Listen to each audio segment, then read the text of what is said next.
The best thing and the worst thing happened today. She moved on with another guy and got engaged.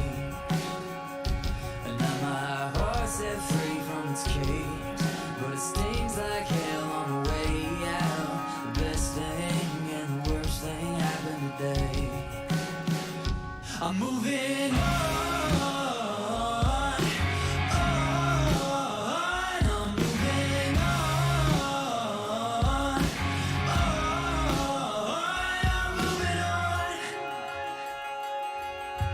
Driving 99 down the 405,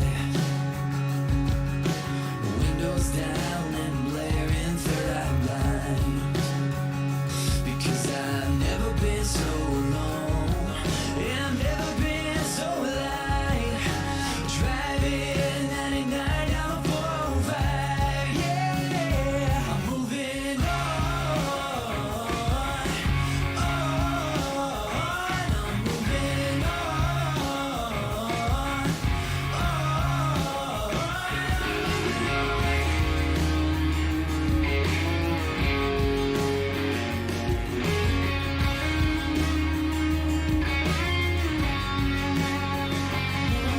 The weight fell on my shoulders and in my feet on the way down, but when I stop moving, I'll start running again.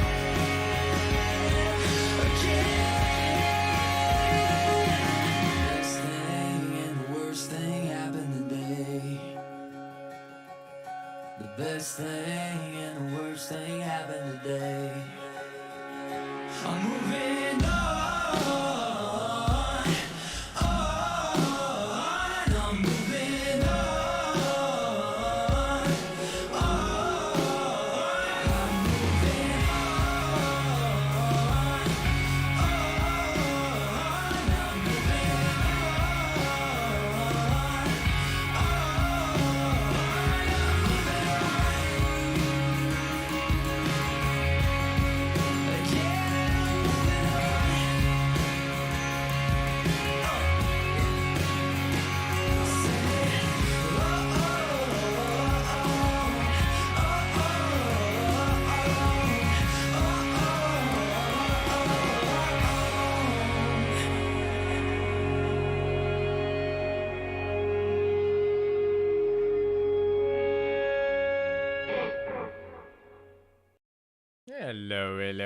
Hello.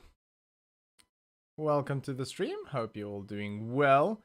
Bear with me 1 second. There we are. Right. So yeah. Welcome to the stream. And sorry I'm a bit late. I'm actually about 20 minutes late. Or 20 minutes later than what I was intending on starting. So yeah, sorry about that. Let me just get my chat up. So I see Joe is in chat. Hello, Joe. And Bandit is in chat as well. Hello. Hope you're both doing well. So yeah, I was a bit late. Hello. Hello. Come back. Come back. Hello. Yeah, I was a bit late because Monica and I Len, hi. Hope you're doing well. You made it. Good. Hi. Yeah, nice to see you. So yeah, we had a busy day at work today. Like a really busy day. Yeah, it was hard work. So we were really tired after work, and we we're just like, right, cooking? No cooking. So we went and got a takeaway. So we went to our local sort of kebab shop and got hamburgers. Go to a kebab shop and you don't get a kebab. No, they make some really good hamburgers. So we got some burgers, and they do like a loaded fries, which is amazing. They do like a garlic cheesy sauce with bacon and like spring onion and stuff, and it's so good. So yeah, we were a bit lazy tonight with that, and obviously we had to wait. Busy Saturday night. So yeah, we got home a little bit later, and then we sort of got chatting, and I was really in the mood for like proper coffee. Well, I mean proper-ish coffee. So I got the French press out and made some nice coffee, and that obviously takes a while as well. And yeah, by the time I was sort of like, we were just having a chat, and I was like, I should probably go get ready for a stream. It was 2 minutes to 8. And in that moment, I decided I'm not going to do Farming Simulator tonight. Because I saw a game the other day, which I really, really, really want to play. It's called... What is it called? Riders... What is it called? Let me check the name of it again.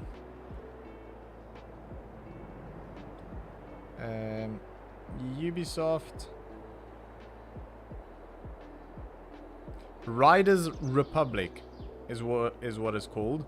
It's from Ubisoft. Well, I call it Ubisoft. I know some people calls it Ubisoft.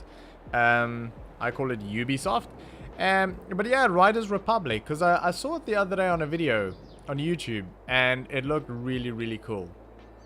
And I don't actually have the Ubisoft like software things on my PC, like the games launcher or whatever. So I got it the other day, and I checked, and the game was on 50% discount. So it was €30, and I thought, yeah, that's not bad. I would pay €30 for that quite happily. And then I thought tonight, literally like 8 o'clock, I thought, maybe I should rather get that and do that tonight rather than Farming Simulator, just for a bit of a change of scenery. And I switched on my PC real quick, and I went into the games launcher, and it's not on special anymore. And I mean, the game is probably worth €60 because it is like really well polished and all. But I won't get €60 worth out of it, if that makes any sense. So I wouldn't play it enough to justify €60. I was contemplating whether I would play it enough to justify €30. You better get out of the way. There we are. So yeah, it's not on special anymore, so I missed that. I should have just bought it the other night when I looked at it, and it was on special, so it's okay, it is what it is. So I thought, well, we'll just carry on in Farming Simulator, no problem. It's not that I don't want to play it. I always enjoy Farming Simulator. I just thought we'll sort of mix it up a little bit, and well, there goes a deer. Yeah, I thought we'll mix it up a bit and try something different, but maybe another time. There's actually a few games that I want to play, and the only time I'll really get to play it is if it's on stream, because I don't really play games when I'm not recording, or streaming for that matter. So yeah, but maybe another time. If it comes back on special, I'll get it, and then we can play it, because it looks pretty cool. You do like bicycles and snowboarding and skiing and jetpacks and all, and then you can do these, what I think they call it a mega race, and you have like 50 people in a race, and everyone just races sort of like down a mountain. But during this race, you sort of change between like skiing and biking and all of this sort of a thing. So yeah, it's pretty cool. Why do we not have indicators? I obviously turned them off. The zone. Oh, I turned the zone markers off for a thumbnail. Jaden, hi. Hope you're doing well. Joe finally bought FS22 today. Nice, very nice. I hope you love it. I'm sure you will. So we're going to sell this for 42,000 because we don't have delivery on or anything, do we? No. We're going to buy a different one. I still want to get rid of the rocks in the field, but it was gonna take years to do. So I got a mod, and it's this one, a stone picker mod, and it's basically almost double the size. It's 9 meters, so it is quite expensive. 82,000. Can we get it in John Deere green? Yes, we can. Nice. Yeah, we'll leave the logo. Wheels, doesn't matter. Probably not. This, I'm guessing, it's a different language. I don't know, but I'm guessing this is capacity, because I'm looking at that. And the capacity is pretty massive then, but it's also very expensive. So I'm just gonna say no on that one. So we're gonna purchase that. And hopefully this will make the job a little bit easier. I hope this mod works, because this is not like a official mod. This is just from one of the mod websites. So, and they can be a bit janky sometimes. They're not always a extremely polished mod. So yeah, I try and steer clear from those sort of mods that are not official. But I mean, sometimes they're just really handy, to be fair. I really like your No Man's Land new vid. When is the next one coming out? And can't wait till it does. Is it the time-lapse one that you are referring to, Jaden? If so, the next one will be on Wednesday. So for the moment, my schedule is basically the roleplay series on Monday and Friday, and the time-lapse series on Wednesday. But I am thinking, and at this stage only thinking, we'll see how episode 2 does. If episode 2 of the time-lapse series does really well, because episode 1 did really well comparatively to my other videos, it almost immediately got like 1,700 views or something, which is way beyond what I normally get in like a day. So if episode 2 on that series does really well as well, then I'm... Oh! What happened there? Oh! Thank you. I just ran into something. I don't know how to pronounce that name, but thank you for subscribing. Much appreciated. Yeah, I'm not gonna even attempt that one. But yeah, if episode 2 of the time-lapse series does really well, then I am gonna try, and try is the key word here, to do 2 episodes per week. But that is very much a key word, is try, because I'm already finding it very difficult. Wait, what? Insufficient engine power. How much does this thing need? Yeah, I'm already struggling to 220 to sort of get 3 videos out a week. I don't know if I would be able to do another one. 209, 190. So we'll have to put it on the large one. I don't know if it's gonna work really well though. I just feel like the other tractor's too big for that, don't you think? I don't know, I don't think the big John Deere is gonna work. But yeah, I would actually really like to put out 4 videos a week, like 2 role plays and 2 time lapse. It's just, it's already really difficult to do the 3 videos. I'm not sure if 4 is possible. Like we ran into, well, actually one of our friends came into the shop today, not long before we closed, and she was like, oh, we need to hang out sometime, go out for a drink or something. And I was just like, I would really like to, but it's probably not gonna happen because I'm just swamped. And she was just like, oh, okay, I understand, you know. And I feel so bad because it's like, it's not that I don't want to, it's just like I do not have the time for why is this not working? Because I didn't drop it down. Man, this thing needs quite a bit of power, doesn't it? I didn't know that the rock picker actually cultivates the field as well. I mean, you can see it, but I thought it was just a visual thing. But I checked the map, and it's actually cultivating the field, which is quite interesting. Can we get GPS set up here? Because that would be so much easier.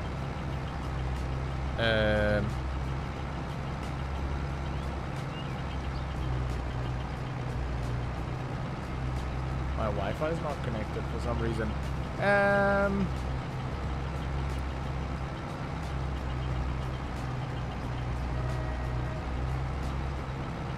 I liked it, so sometimes can it be an MP game and we do it together. We've actually spoken about that. I think it was in the previous stream.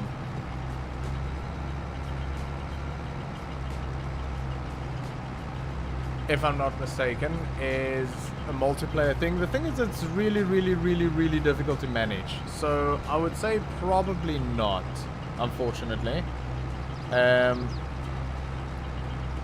Multiplayer thing is just really difficult to manage and to get the schedule right, because if you get a person, even just one person in for one episode, you have to get them in for every episode, and then to get all of the schedules aligned and everything is just a problem. So I would say probably not. A multiplayer thing like that is really difficult to do.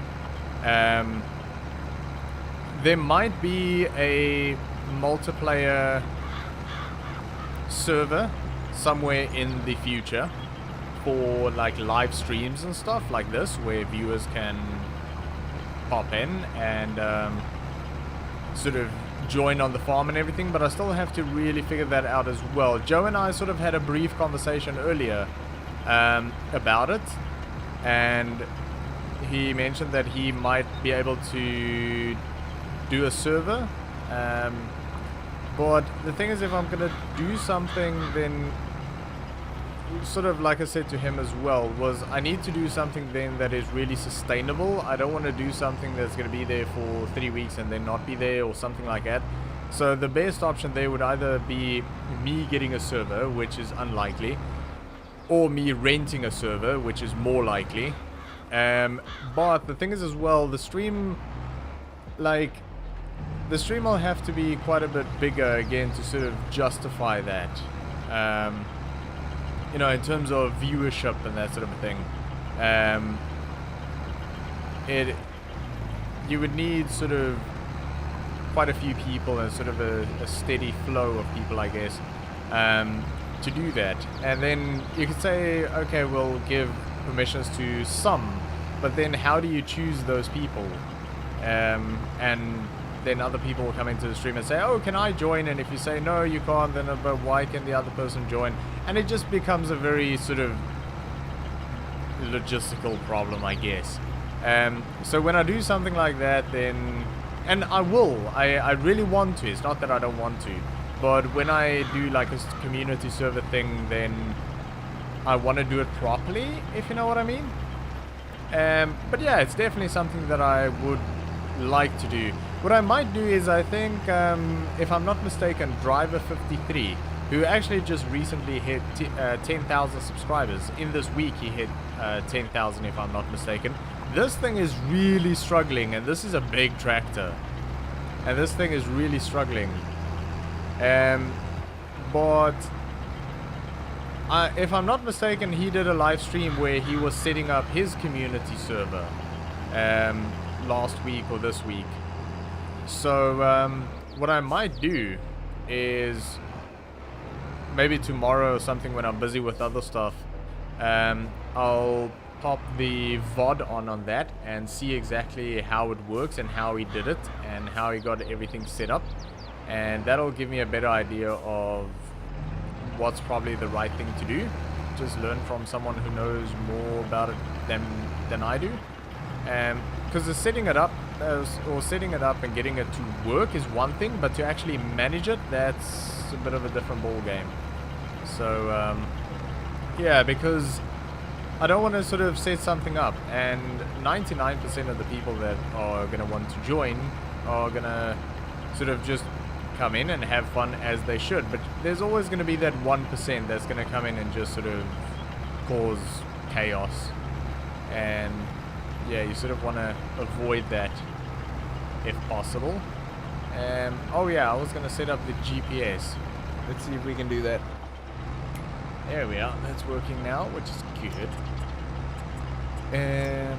9 meters. 0. Let's try 30 maybe. No.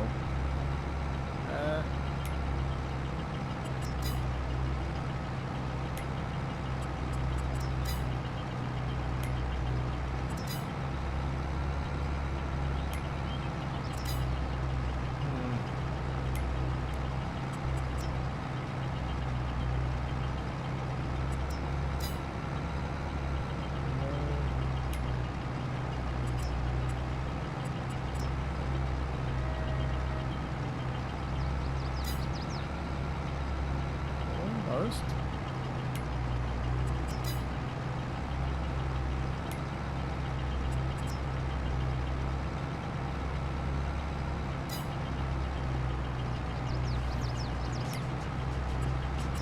I don't know what sort of increments this works. There we are, that'll work. 160 it is.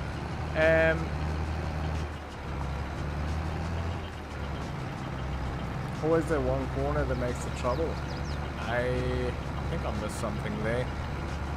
Engine tune, yeah, you probably could, but I think that tractor is actually maxed out on what it can, on the engine that it's got in it. I mean, I can edit the game file, but I sort of prefer not to do that. Just because a lot of the equipment gets used in, obviously, like the role play and stuff. So I try and avoid editing files. I think what... I thought about this in the time-lapse series, I think it was, where the tractor was struggling when we were doing cultivating, I think it was. 4-wheel drive tractor, the small, I think it's a 60... This is the 6300? Something like that. And the 4-wheel drive that we've got, that was actually struggling quite a bit. And all it really needs is diff lock. And I think...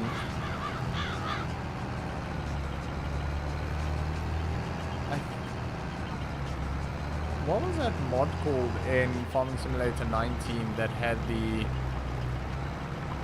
you for diff lock? That sort of, was it precision something?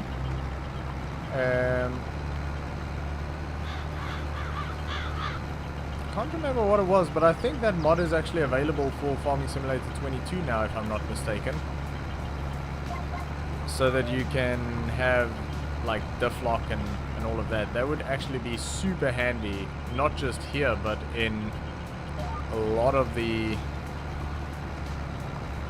series and stuff that I'm doing. I might need to look into that. Leave it on a worker and go do something else. I don't think I can get a worker for this. No. No, unfortunately not. Something like Courseplay would be handy. But again, I don't know if Courseplay is even available for this. I've never used Courseplay. Something like Courseplay would be handy. But it is a 9-meter tool, so it probably wouldn't take too long to get this done. We'll do this field, then we'll probably do the seeding. And then we'll go do the other field. Instead of doing both. And then moving on. But yeah, we also need to check in. I'm actually going to speed up time a little bit. Because we have got, I think we've got this on like every month is 1 day. So time will progress pretty quickly. Let's put it on 5 maybe for now. But yeah, so as I said earlier, we had a busy day. Busy. We're trying to get sort of the outside area open, or ready to open.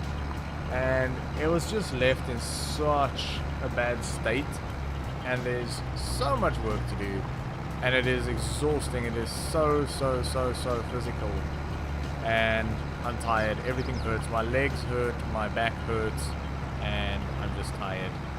So yeah, that's why I thought I'll just pop on a stream and sort of hang out for the night rather than doing editing or recording or anything. I'll do that tomorrow.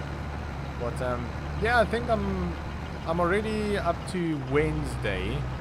I'm done with everything up until Wednesday. So tomorrow I need to record the roleplay for Friday, and then I'll get that edited and rendered and everything as well. And I'm sort of in the process of making a channel trailer. So I want to try and sort of do that tomorrow. That is skipping rocks. It's probably where it sort of moved sideways for some reason.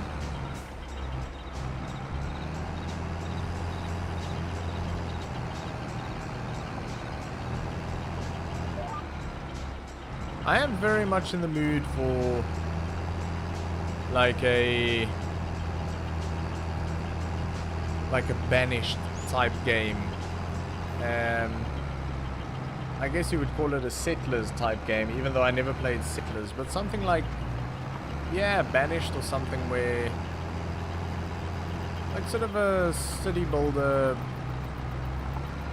Yeah, I don't know what you would call it. Sort of, yeah, settlers type thing. Kind of in the mood for something like that. Something that's, I guess, progressive in a way. I mean, Farming Simulator is progressive, but I'm thinking sort of like a kind of a city builder type thing, or even Prison Architect. Soviet Womble has been playing Prison Architect recently, and I used to play that quite a bit. Absolutely loved it and still do. Maybe I should have played that tonight. Wouldn't have been a bad idea. Prison Architect is so much fun. So much fun. I like sort of the... I'm guessing that's sort of what I'm thinking, what I'm after. Sort of the problem solving aspect of a game.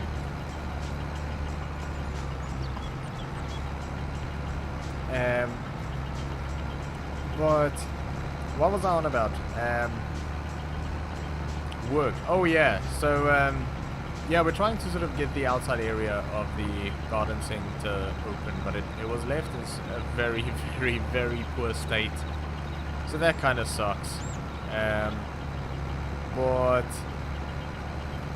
it's just frustrating because the inside of the shop is open, and then next to that we've sort of got a door that exits on the left. So you sort of walk into the shop, and then you've got the whole shop, and then on the left there's a double door that sort of goes to an outside area, but it's a sort of roofed outside area.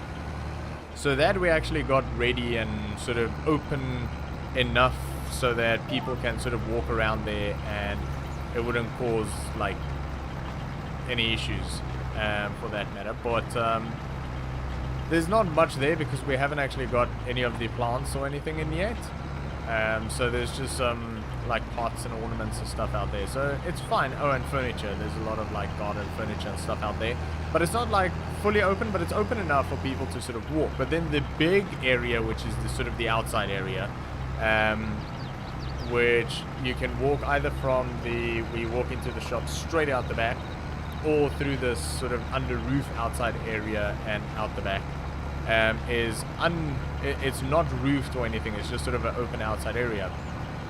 But what we did is, so that when we're working outside we can see into the shop and see if there's people in the shop, and like the till area and everything at the back, we open up the double doors that's sort of straight through the shop so that we can see in, and we put some like hazard tape there, and then we blocked off the sort of roofed area right where it ends. We block that off as well, and I mean, I don't know what it is, but it annoys me because everything is obviously very obviously closed. I mean, you can just look at it and just go, this is not open for like public in that area. And then it's sort of roped off and closed off with hazard tape and everything.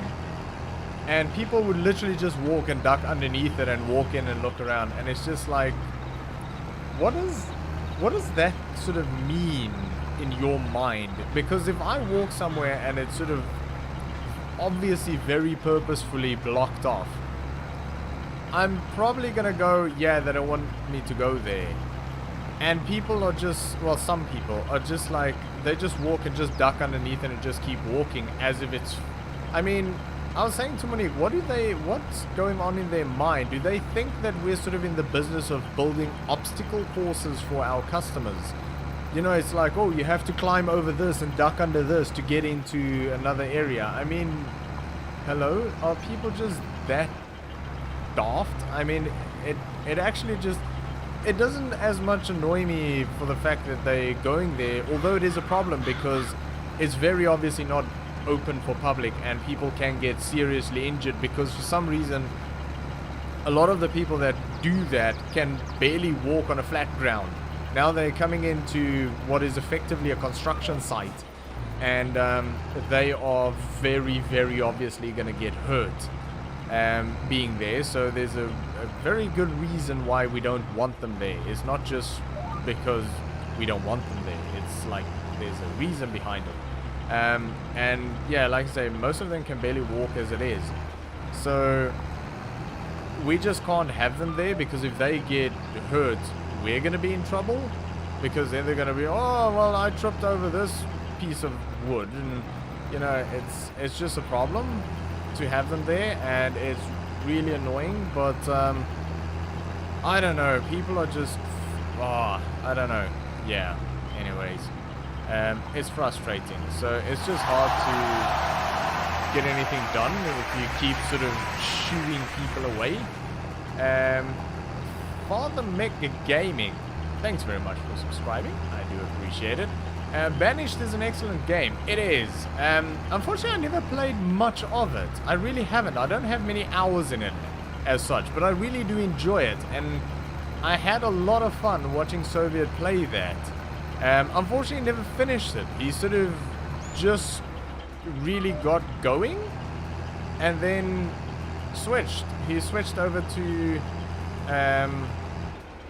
Prison Architect, which, I mean, I really enjoy Prison Architect, so I didn't really mind because it's actually him that got me into Prison Architect originally.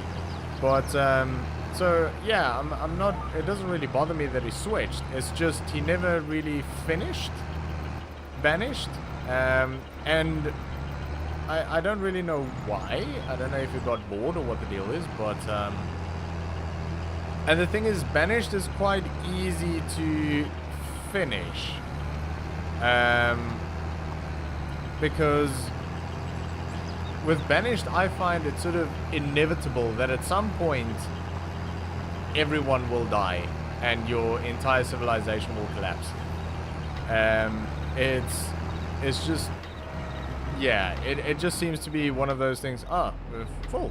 Ah. Right.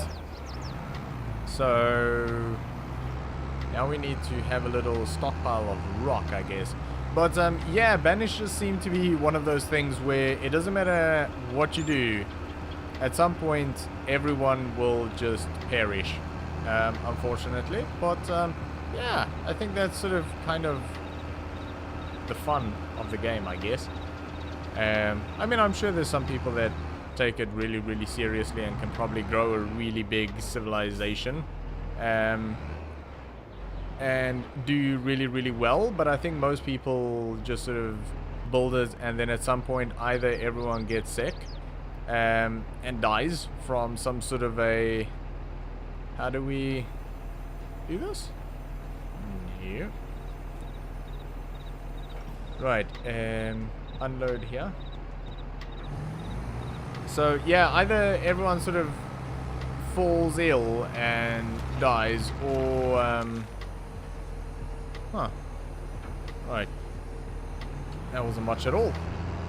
or you sort of run out of food. I think that's what happens probably most often. If for some reason it just seems really difficult to have a good supply of food in that game. So, but yeah, I do enjoy it quite a bit actually. I'm horrible at it, but it's really good. Could you turn the game sound down a little? Sure. Let me see where I was. Oh, you know what? I think I have it all the way up. It's actually on my OBS, not on the game itself. Give me a minute.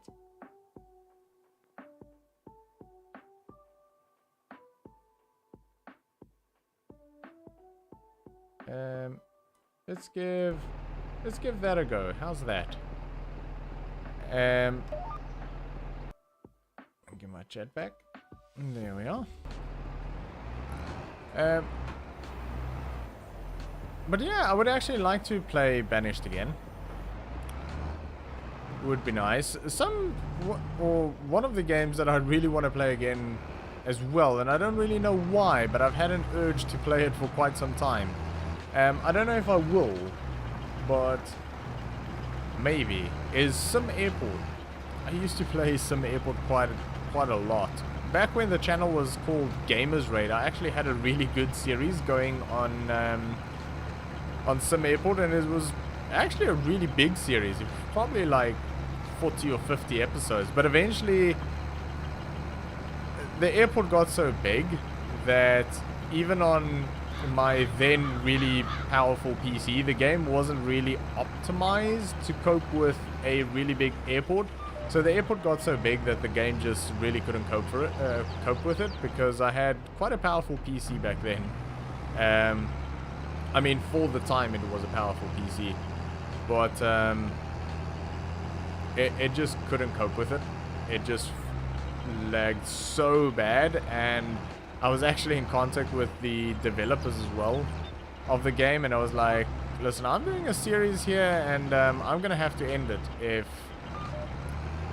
there's nothing we can do about sort of the performance factor here. And they just went, yeah, there's nothing they can really do about it now. They're working on it, but I mean, this is years ago, 3 years ago, I guess, so I'm sure it's fine now, but yeah, it was a fun game. Again, it's one of those sort of, I think that's why I like Prison Architect. It's just one of those solve problems type thing, which is fun. I like that. Prison Architect is just more fun because you're dealing with like prisoners and fights break out and all of that sort of a thing. So yeah, might play that again. Maybe on the next stream, possibly. I don't know. We shall see.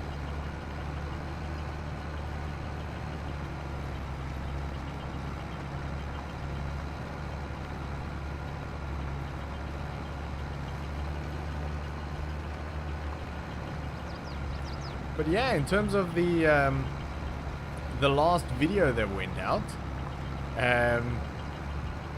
the roleplay video, the ending of that was different, wasn't it? And I got some really interesting theories on what happened there.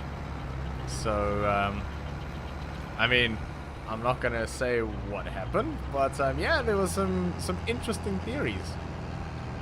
Some of which was, it was an April Fool's joke, and it was actually just a tractor backfiring in the background. That was a very unique one. I liked that one. Others said, what were some of the other comments? Maybe hunting that went on, or was it like pest control going on? So that was interesting. But yeah, definitely some interesting theories on what exactly happened there. Years ago, 3 years. David years ago is about 30 years ago. Yeah. No, that was, yeah, jeez, I think Sim Airport probably was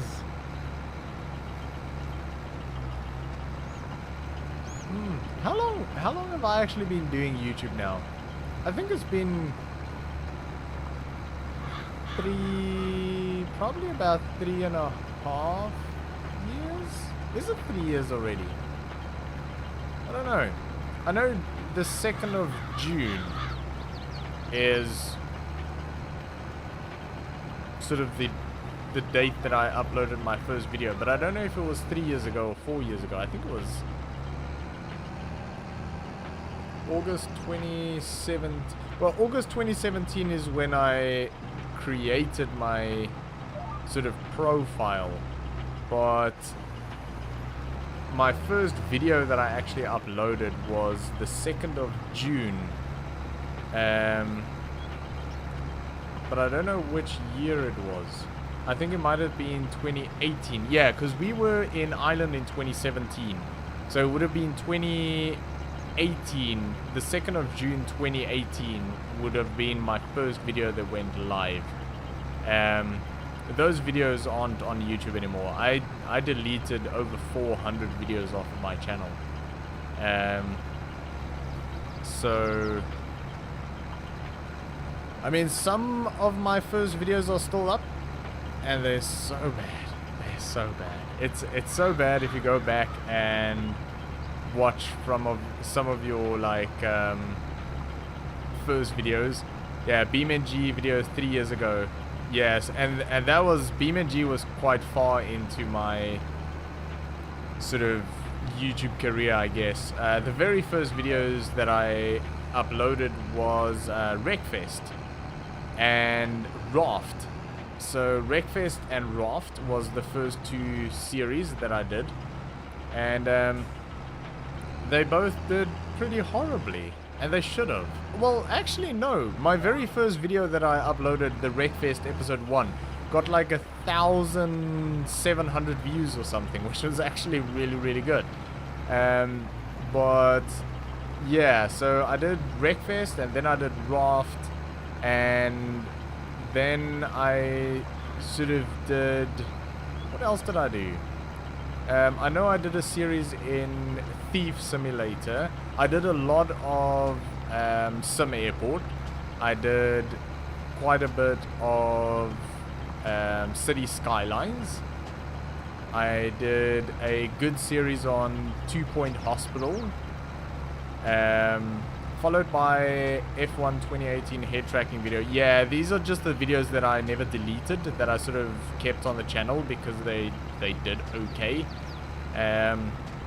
But they were sort of later on videos. I guess sort of, yeah, probably after a few months, I started doing some of the BeamNG stuff.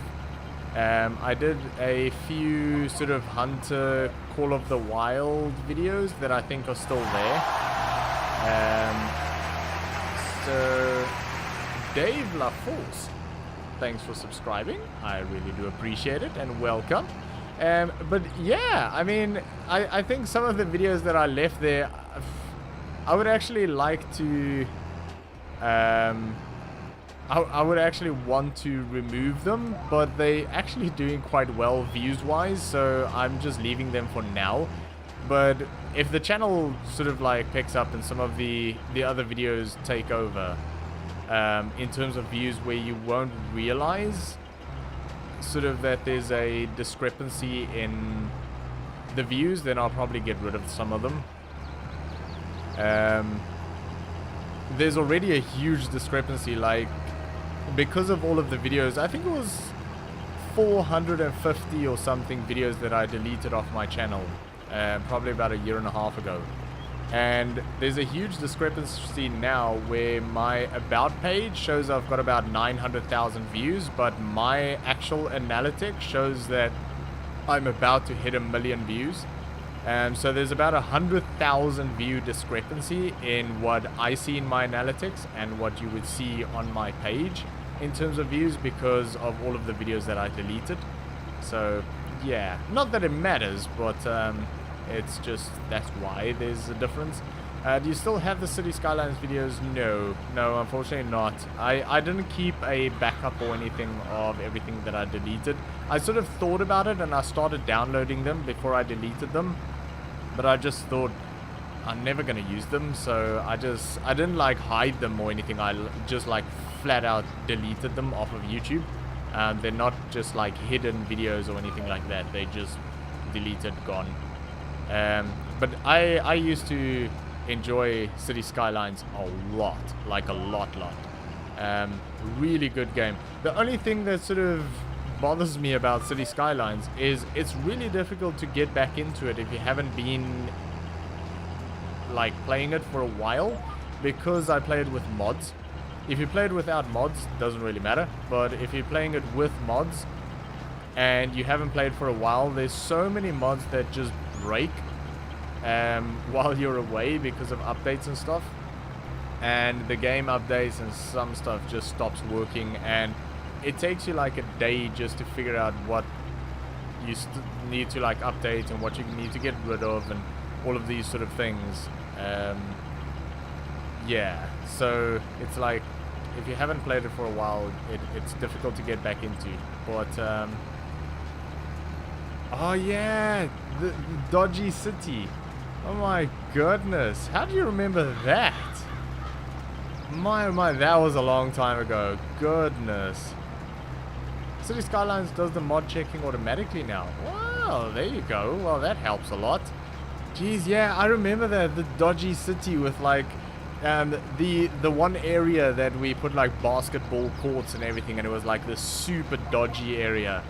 That was awesome. I think that was actually the last time I played City Skylines. That was a nice city though. I remember that city, but I remember the basketball courts because we put in basketball courts just because that area looked so dodgy. Yeah, it was crime filled. It absolutely was. So it was like, yeah, you're gonna get some basketball courts here. Very much stereotyping, but anyways, I actually want to get a basketball net. I used to play quite a bit of, well, I mean, we didn't have like basketball at school or anything, being South Africa. Definitely not a South African sport.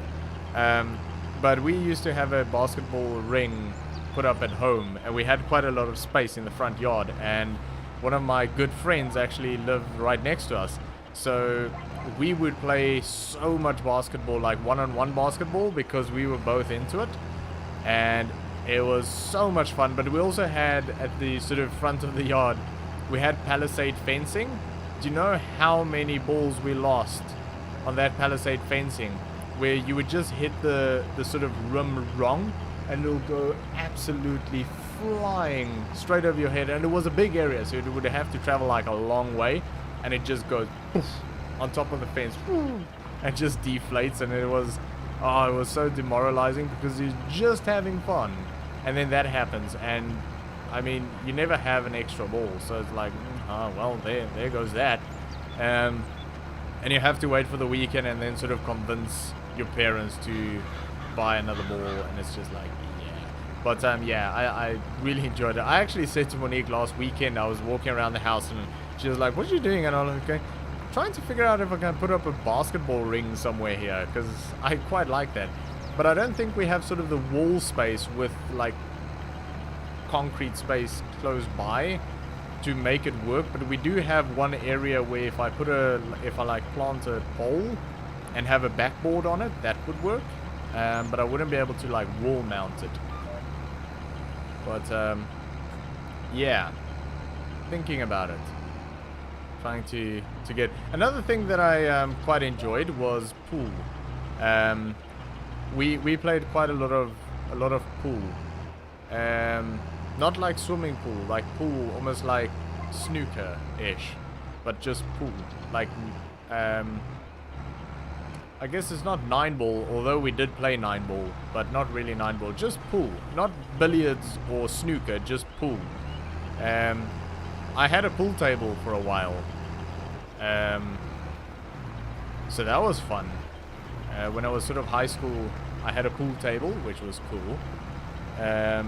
Played that quite a bit, and I also really enjoyed darts. I actually want to put a dartboard in my office here. I also played a lot of poo. No, pool with an L on the end, not poo. But yeah, I really, really do enjoy darts as well, and I want to put a dartboard in here. I don't really know where though, because there's a window there. I could put it that side. I need to put it away from the PC, because if that dart bounces, they can bounce quite a long distance, and I don't want to get a dart through my screen or like through my PC case or something. That would be pretty bad. Yeah, I mean, yeah, no, yeah, no, no poo, no. But Len said I play a lot of Hunter Call of the Wild. What a gorgeous game that is! Oh my. It's probably one of my favorite visual games. But it's also like a proper just sit back and chill game, which is nice. It was one of my definite go-to games back in South Africa. I would like pop on a nice chill stream and then just play Hunter Call of the Wild. I've got a lot of hours. I think Hunter Call of the Wild is probably one of my highest played games in terms of hours. In terms of like hours played, I think Hunter Call of the Wild is up there. Obviously Farming Simulator 19 is by far the highest, almost 1,000 hours I think. Farming Simulator 22 is probably well over 100 hours now. I think Hunter Call of the Wild is a couple of 100 hours. Full, yeah. Nice. But yeah, I've spent, I'd say probably Hunter Call of the Wild is probably one of the my highest sort of hour games outside of Farming Simulator.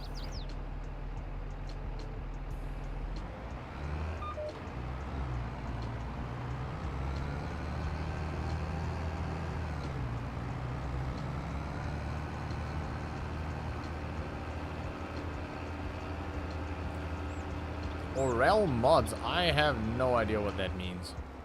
We only do English. Yeah, sorry.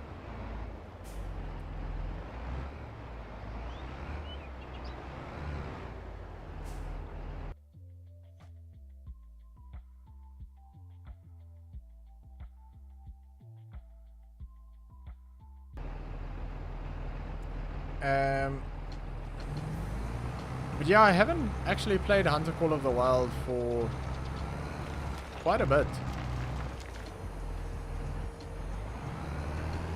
I should. I think I actually, not too long ago actually, I was sort of like, I opened up the game and I was just about to play, sort of sit down and play Call of the Wild for a little bit, and then something came up. I was like literally in game and something came up and I just went, huh? Orel, English only. Otherwise I'm gonna just block.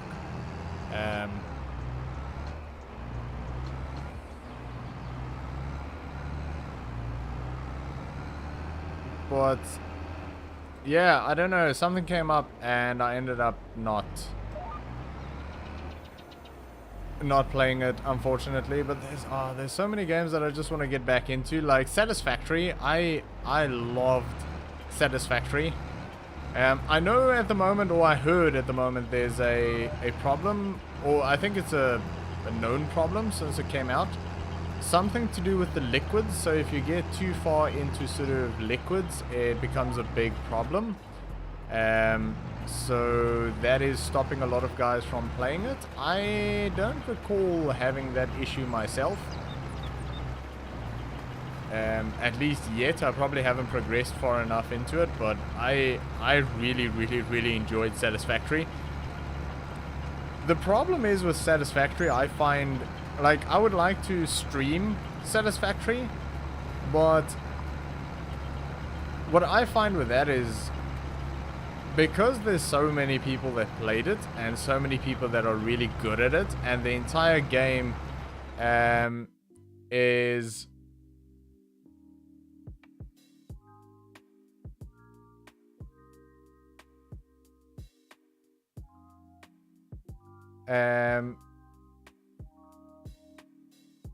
the entire game is sort of like about efficiency. Let me just get this sorted out.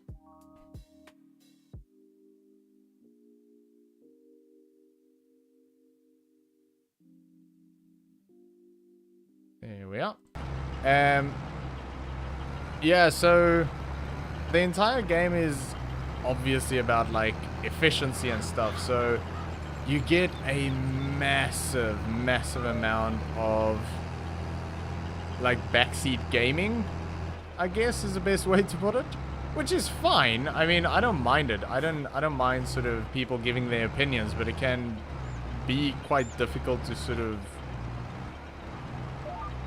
manage, I guess, because then I've seen it quite a bit where like the streamer will be like, oh yeah, that's a good idea, we'll do this, and you'll just have like all of these mini fights erupt in the chat because like some of the chat members are sort of disagreeing with what's the most efficient way to do this and what's the most efficient way to do that. So it can be quite a tricky game to live stream, especially, and I would imagine record as well. I think it's one of those games where I probably wouldn't want to get into for recording. This thing is just not going at all. But yeah, I can imagine the comment section on videos like that would be quite interesting. What on earth is happening? I don't know why this would be struggling this much.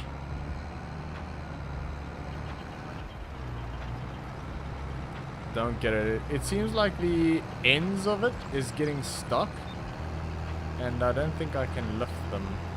No. See, again, very sort of unpolished mod. I mean, it works, but it's definitely not great.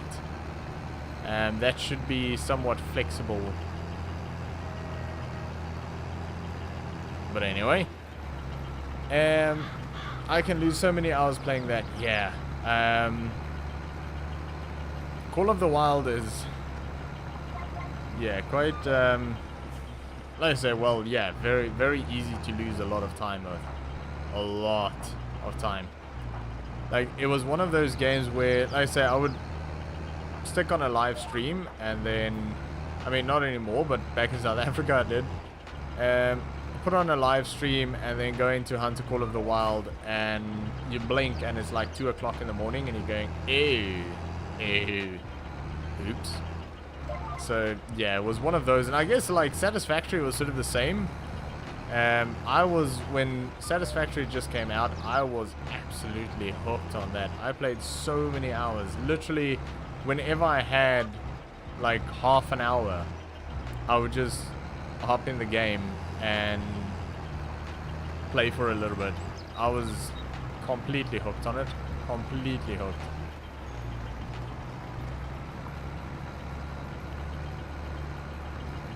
And yeah, I suppose thinking about it, it was sort of the same with Prison Architect.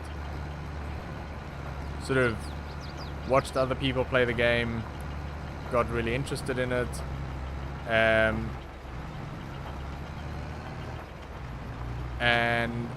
started playing myself, got really hooked on it, played it extensively, like a lot, for quite some time, and then yeah, at some point just sort of stopped and went on to something else and haven't really returned back to it. I should. I really want to. Is the tractor a mod? Yes, I believe so. I think this one is a mod. I think most of what we've got on the farm at the moment is a mod. Like the rock picker that we've got here is a mod as well. It's an extended mod. The rock picker is not one of these sort of like official mods though, so it doesn't work really well, unfortunately. The tractor is a mod. I'll tell you in a second what exactly it is. It's a 8960 is what it is.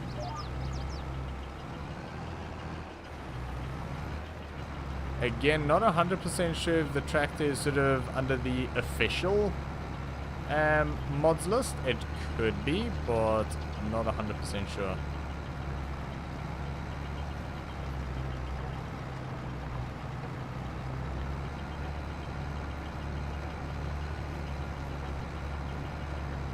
So yeah, tomorrow, for me at least, we don't have really anything planned. I want to try and do the trailer video, at least part of it. Try and sort of figure out exactly what I want to do there. I've got the music figured out for it, I think. I just need to figure out exactly how I'm going to do the footage and start recording some of that. And I've got some ideas and I've sort of worked on a couple of things with it. So I sort of, yeah, I want to try and do that, but I also have to record a roleplay video for Friday. Monday's video is already scheduled and ready to go. So that's fine. I don't need to worry about that. That is all done. Wednesday's time-lapse video, the episode 2 time-lapse series on, or time-lapse video on No Man's Land, is recorded, checked, uploaded, but I haven't done all of the information and scheduling on that yet. I also haven't done the thumbnail, I don't think. So I'll do that. I'll probably get Wednesday's video just sort of set up and ready and good to go, because then I don't need to worry about it. And then I know it's done. And then I'll do some recording for Friday's roleplay. And probably get that edited and checked and uploaded and thumbnails done and everything as well, because then at least by like tomorrow night, if I can have some of the trailer video done and have all of the videos for next week just done and scheduled, that would actually be really, really handy, because I'll just be way ahead then, which would be nice, because then I can sort of record maybe another roleplay on Monday, probably live stream on Tuesday if I'm off on Wednesday, which I probably will be, and then I can do 2 recordings on Wednesday, and that'll sort of have me done for the next week as well, because I still haven't had an off day. I wanted to take tomorrow off, but I was behind on recordings this week. So I'm not going to be able to take tomorrow off. So I'm going to try and get everything done this week and tomorrow, so that I can take next Sunday off. So Wednesday I'm probably off work, but I'll be flat out working on YouTube stuff. But yeah,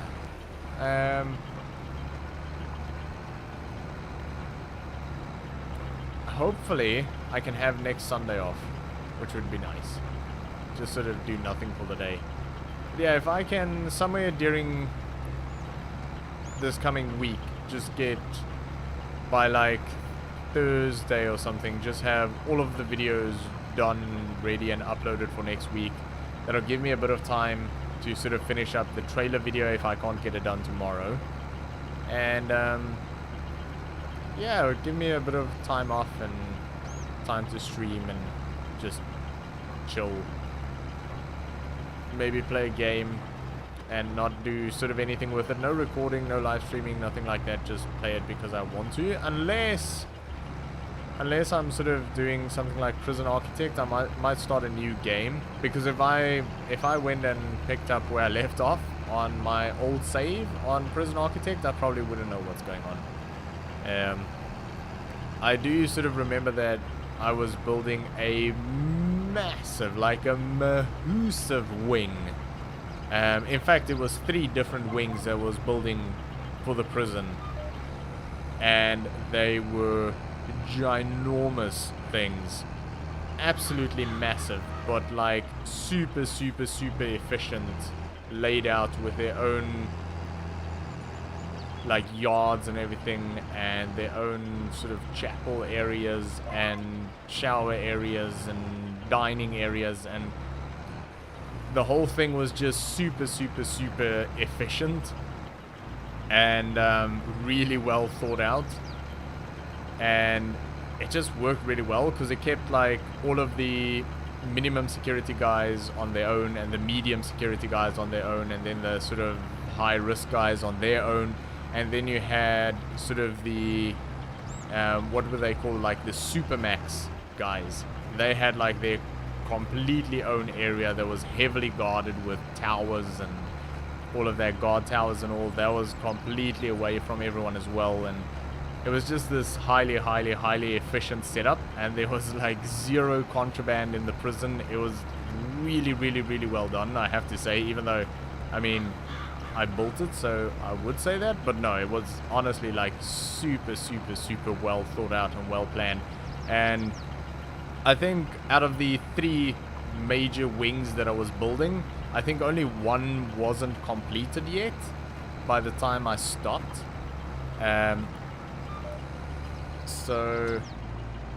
But because it was so sort of efficient, it also means it was quite complex. So if I had to pick that up now, and I think I did keep a copy of the saved game, but I think if I had to pick it up now, I probably wouldn't have a clue of what's going on. So it'd probably be best to just start from scratch if I started playing that again, which I probably will at some point, but if I do, I'll play it on stream. It's a nice sort of sit back and chill game.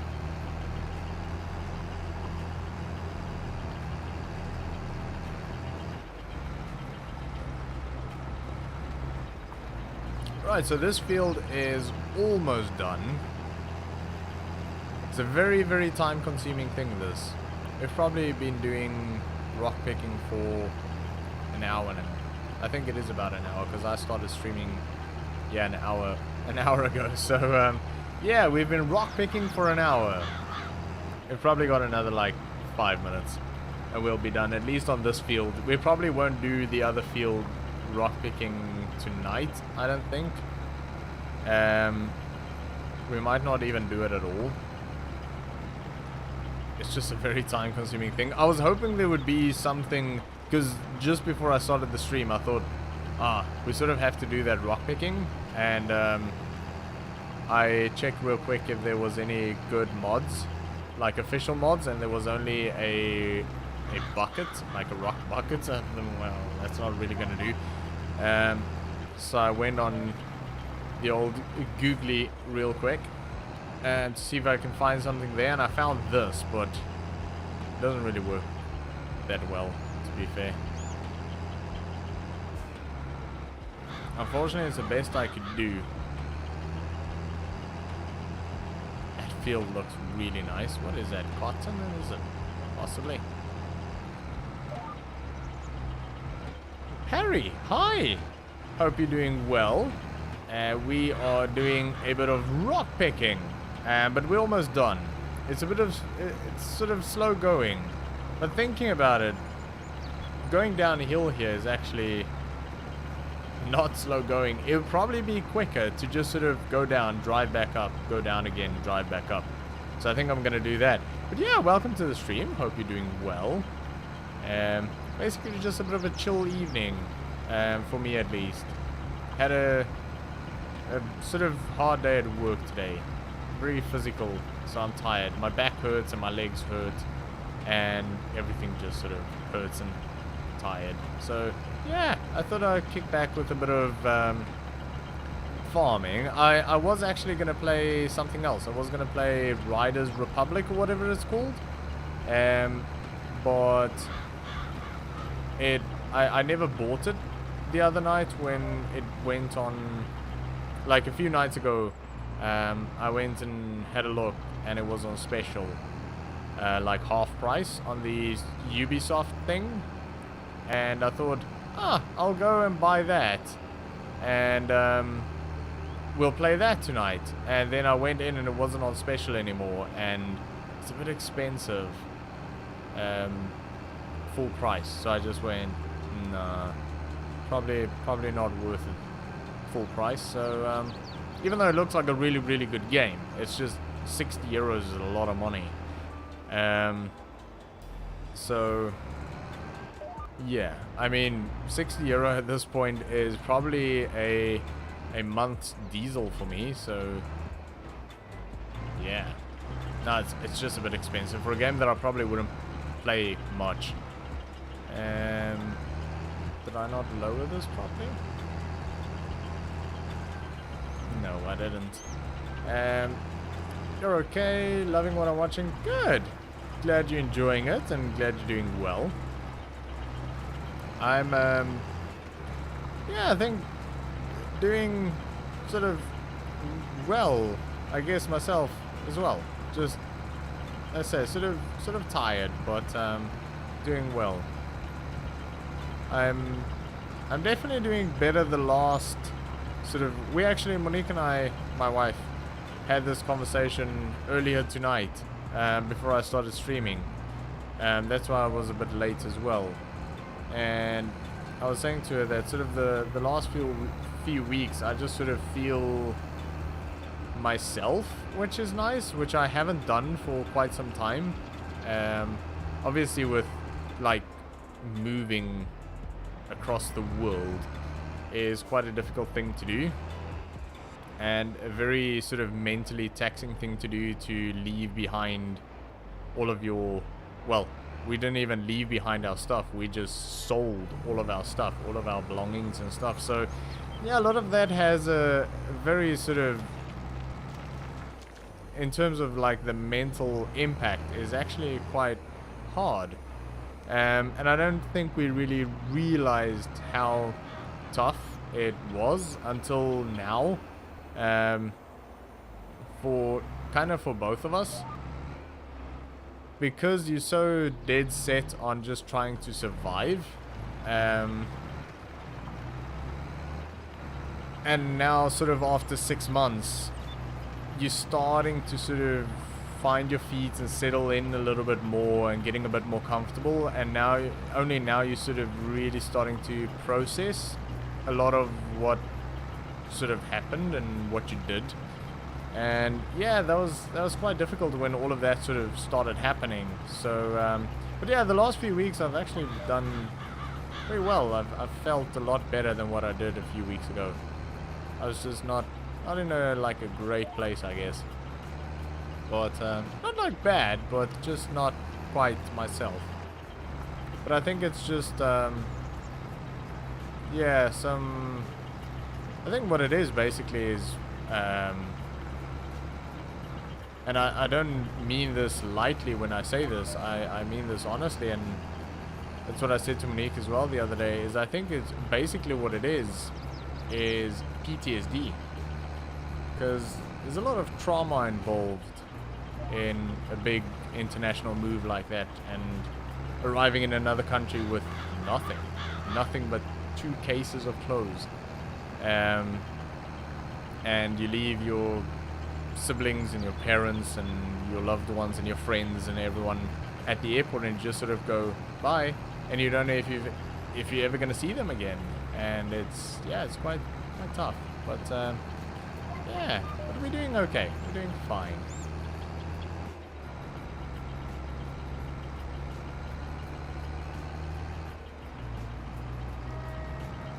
At the moment, I'm just glad to sort of see the end of rock picking this field, to be honest. That was quite a sort of escalated very quickly sort of type thing for going, I'm okay. So, sorry. Yeah, that sort of escalated very quickly. But, yeah, it's sort of probably more the type of thing that I should, well, I mean, we're here to sort of chat about whatever, but, yeah, probably more the type of conversation I would or intend to have in the Farming Diary series. I quite like the Farming Diary series. I enjoyed doing it, although it was supposed to be something that would sort of break up the roleplay series a little bit and give me basically for me to have one thing that's easier to record than the roleplay, and it turned out to be more difficult to record than the roleplay, weirdly. So that didn't quite work out, because I have to sort of plan it quite well. Even though I don't think I do a very good job of it. I think I sort of repeat a lot of what I say more than what I would like to in the Farming Diary series. But yeah, I find that series very, very difficult to record. And it was supposed to be a really easy thing to record. It was supposed to be sort of just like a sit back, do a bit of farming and have a chat thing. And it's still the intention, but for some reason I just feel a lot of pressure to sort of record it in a podcast style. And I don't know why. I mean, I think it's because just before I started that series, I thought maybe I can record this in a podcast style and actually upload it as a podcast afterwards. Just pull the game audio, because I do actually record my game audio and my voice separately in two different soundtracks. So it would be very easy for me to just pull the game audio out of the recording and upload the whole thing as a podcast. And that was sort of an idea that I had before I started the series, and then eventually I was just like, no, it's just too much work at the moment. I'm just gonna have a bit of fun with it. But I think that sort of whole podcast idea sort of stuck, and now I mean, I've got no intention of doing that. I've got no intention of doing that as a podcast, but for some reason I have this urge to record it as a podcast, which is putting a lot of pressure on it unnecessarily, because I feel like I sort of can't talk about the game now, which is not the point. The point is I wanted to do something like I had with the No Man's Land series, the 100 episode series of No Man's Land, where we sort of like play the game and just have a chat about whatever comes up. And now, yeah, I don't know, it just feels very scheduled and structured, or feels like it needs to be sort of scheduled and structured. So I don't know what the deal is. We'll see. But it's probably, well, it's by far the worst performing series on the channel at the moment, and I sort of expected it to be, because it's sort of like very much a sort of background noise type thing, I guess. Kind of like a live stream. I don't think many people just sort of sit and watch a live stream actively. I think people sort of put on a live stream, and while they're doing something else, I know I sort of do that. Unless I'm like lying in bed. I would lie in bed and just sort of actively watch a live stream or a VOD. I'm a lurker though. I don't interact often in live streams. But yeah. Right. Probably these trees, come on. I don't think we're gonna get this into there with this. Maybe.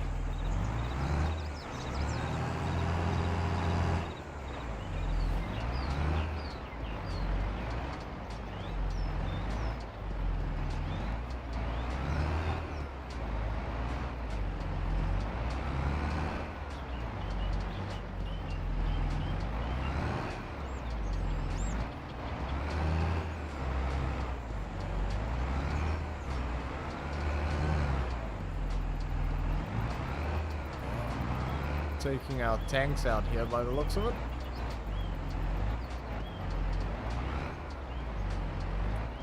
There we are. Didn't think that was gonna happen. But there you go. Right.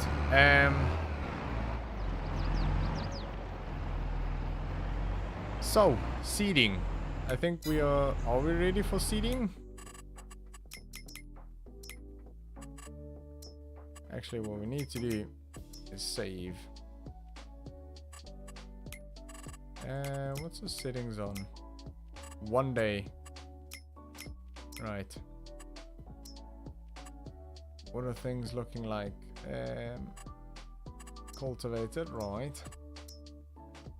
What does it need? Doesn't need anything. That's good. That's not fertilized, but that's fine. I think our seeder has fertilizer, so that's good. That still has a lot of stone, but we're not going to deal with that now. We'll do that another day. It's a smaller field though, so it shouldn't take as long. Nice. Okay, so we're going to start seeding here. The question is what? What can we seed? Wheat, barley. Okay. Wheat or barley. Oh, I need to remember we got some sheep, didn't we? 590. Doesn't matter, it's so close. Let's go for wheat on this field, and then we'll do barley on the other one.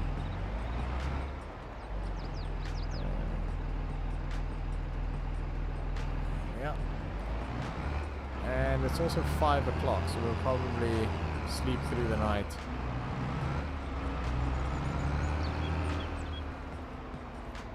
I think we're gonna use... How much horsepower does the seeder require? 210. I think we're gonna use the smaller John Deere for this.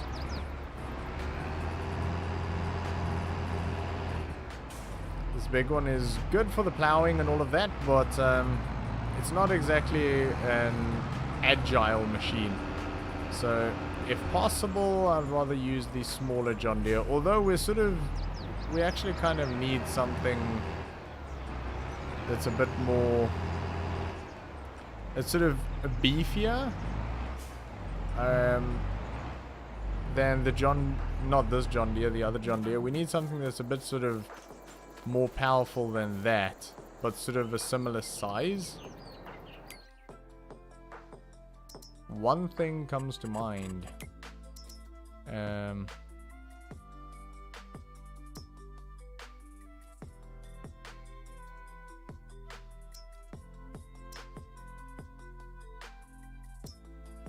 Because that's what we've got at the moment. So that's 209 horsepower, the 4755.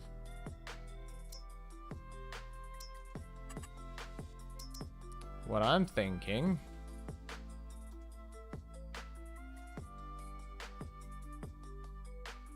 I don't know how expensive it'll be, probably very. I'm thinking a Case Magnum. 8960, this is what we've got at the moment as well. 370.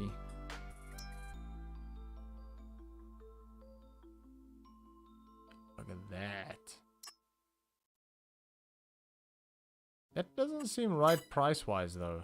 110?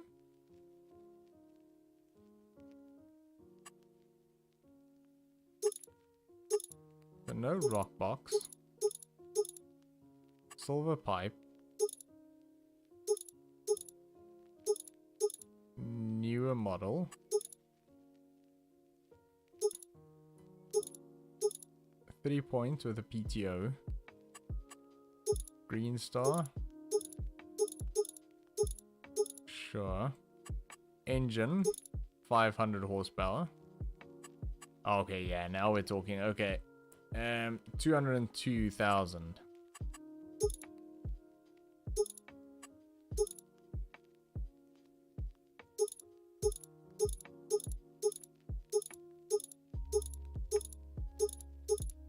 That is, yeah. So what I'm thinking though is this. How much? Oh my goodness, 300,000. We haven't even started mods yet. Do you have any good mod recommendations for FS22? The Magnum AFS Connect series, purely because of this. I think it's this one. No.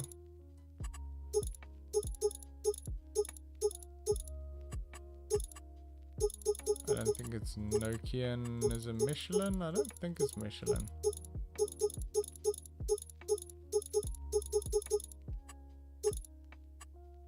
Is it Lizard? Oh yeah, there we are. Look at those tires. LSWs. Massive things. That is so cool. $323,000 though. It would be super handy because we can get like the big engine, 435 horsepower in this. This would actually be pretty ideal at the moment on the farm. But anyway, definitely can't afford that, so scratch that idea. We need to make a bit of money first. In terms of mods, good mods. There's a lot of little small tractors that are fantastic. The new Antonio pack is really good. That is a paid DLC though, but they seem really, really nice. And we'll hopefully get them in. Things like your 1455 cases and stuff like that, all mods, they're really nice. And yeah, I would say obviously your maps, there's a couple of good maps, and depending on sort of what you're looking at. The small tractor, well actually all of the tractors have some, yeah, I guess, I mean, the thing is, Farming Simulator 22 doesn't have a lot of mods available at the moment, so what is available is actually pretty decent.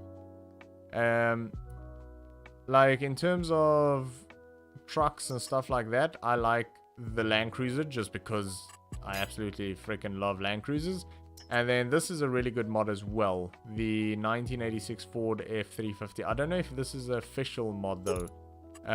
But it has some really nice customization options and stuff, which I quite enjoyed. It works really well for sort of what I do.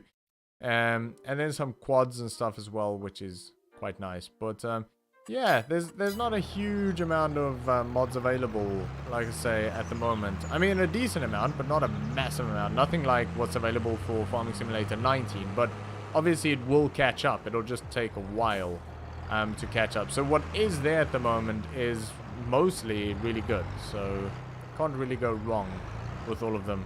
I've sort of got the philosophy of just download all of them. Not quite all of them, but most of them. So but yeah, it's sort of, I guess sort of personal preference in the end, I would say. Right, we have fertilizer here, do we?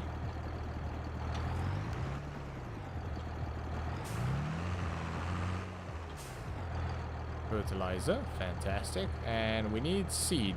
Do we have seed on the farm? I don't think so, so we're gonna have to go down to the shop.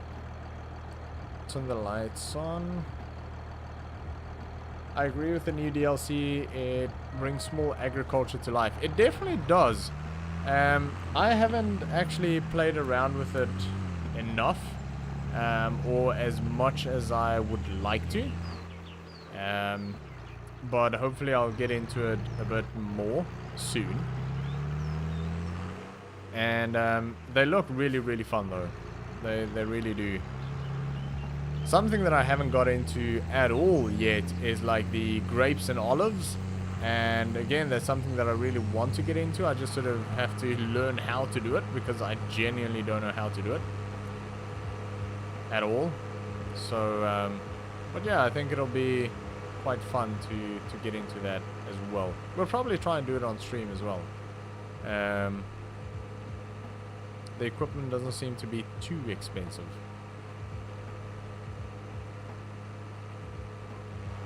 We'll give it a go at some point. This tractor is really, really wide for these small roads.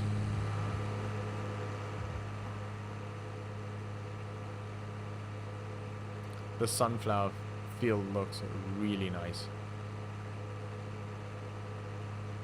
Do you like that?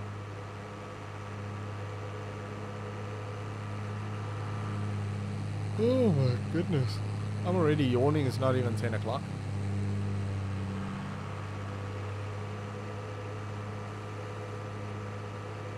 I'm so tired. I had a really long week. I'm looking forward to just sort of chilling tomorrow. I mean, I'll be doing YouTube stuff, but I'm not sort of at work, which is nice. My back hurts. My back really, really hurts. Seed. Why, like, I don't know, 4 bags? Sure, why not? What we don't use, we'll just leave here. We'll probably use it later on anyway. We might use all of it, I don't know. No, probably not.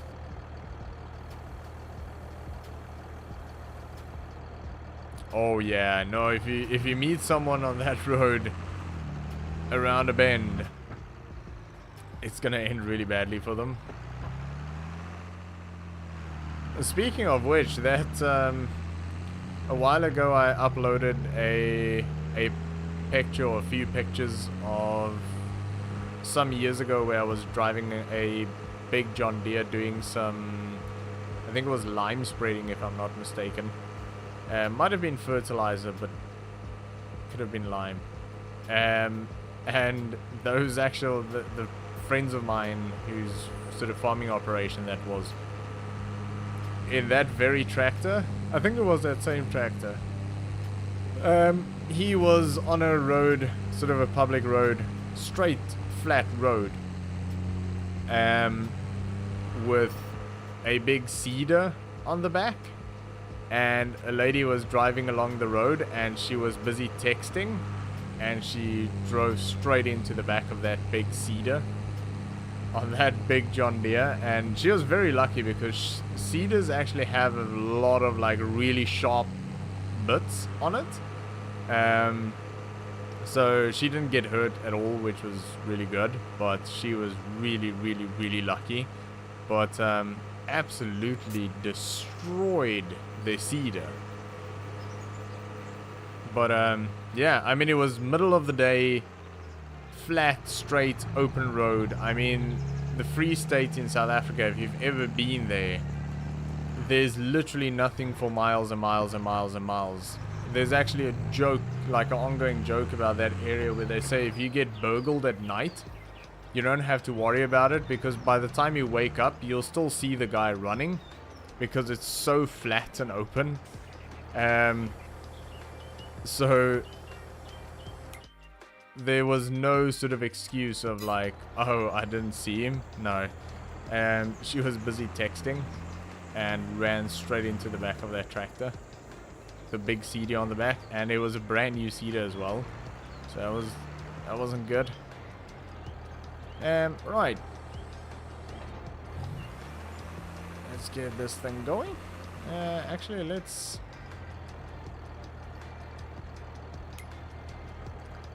get the GPS set up for this. Just makes it so much easier. What do we have that on? 130 was it? Or 160, I think it was. 160.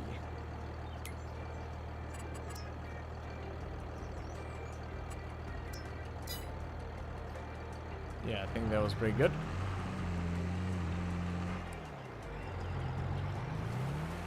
Nope.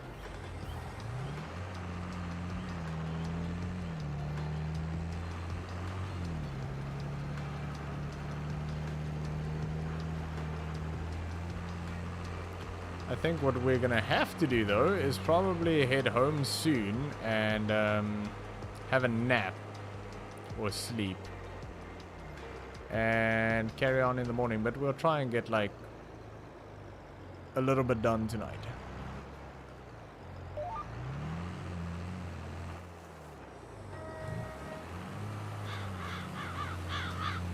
I have said I did really like farming at night in real life. Not so much in the game because you can't really see what's going on, but in real life I really did like it. I don't know why, because you can't really see anything either, but I just really enjoyed it. Just gonna sort of do the headland area first. Get everything done so that the GPS can take over. Which would be nice.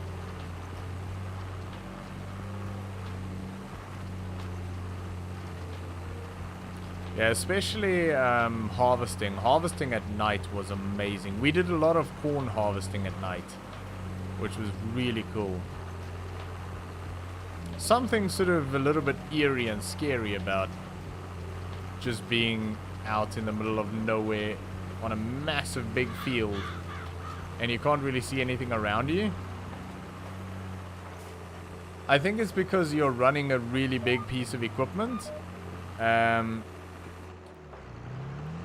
With obviously a lot of lights and things on it, so you know in sort of the back of your mind that people know you are there and they can see you but you can't see them, which is a bit like, ooh, I don't quite like the idea of that, but yeah, I did enjoy harvesting at night quite a bit.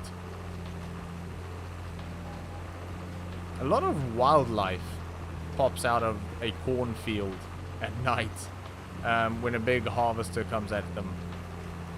And probably have to do another run down here.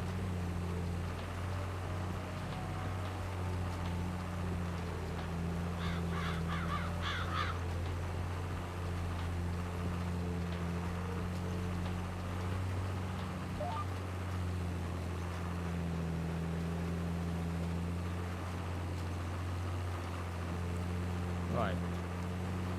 So if we head back on the same line, that should have us on track for to just do GPS run from here on in.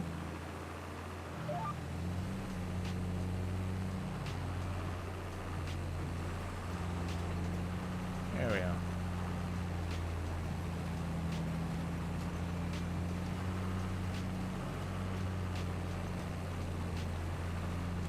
So yeah, if you're just popping in, we are doing, well, we're just starting a wheat seeding on our biggest field, I think it is, and we'll probably head home and have a sleep soon, so that we can sort of farm during the day.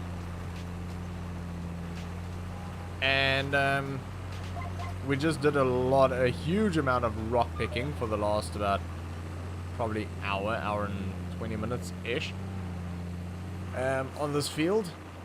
So rock free, at least for the most part. I don't think we actually missed anything. We might have missed a little bit here and there, but definitely nothing major if we did.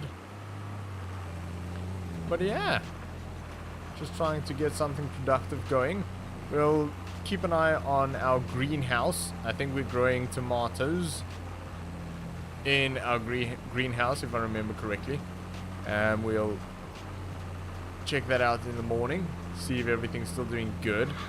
I think we bought some pigs, if I'm not mistaken, who's been eating us out of house and home. We've fed them about 40 tons of wheat. So yeah, we'll have to go check on them as well and see if they're doing okay. I'm sure they are.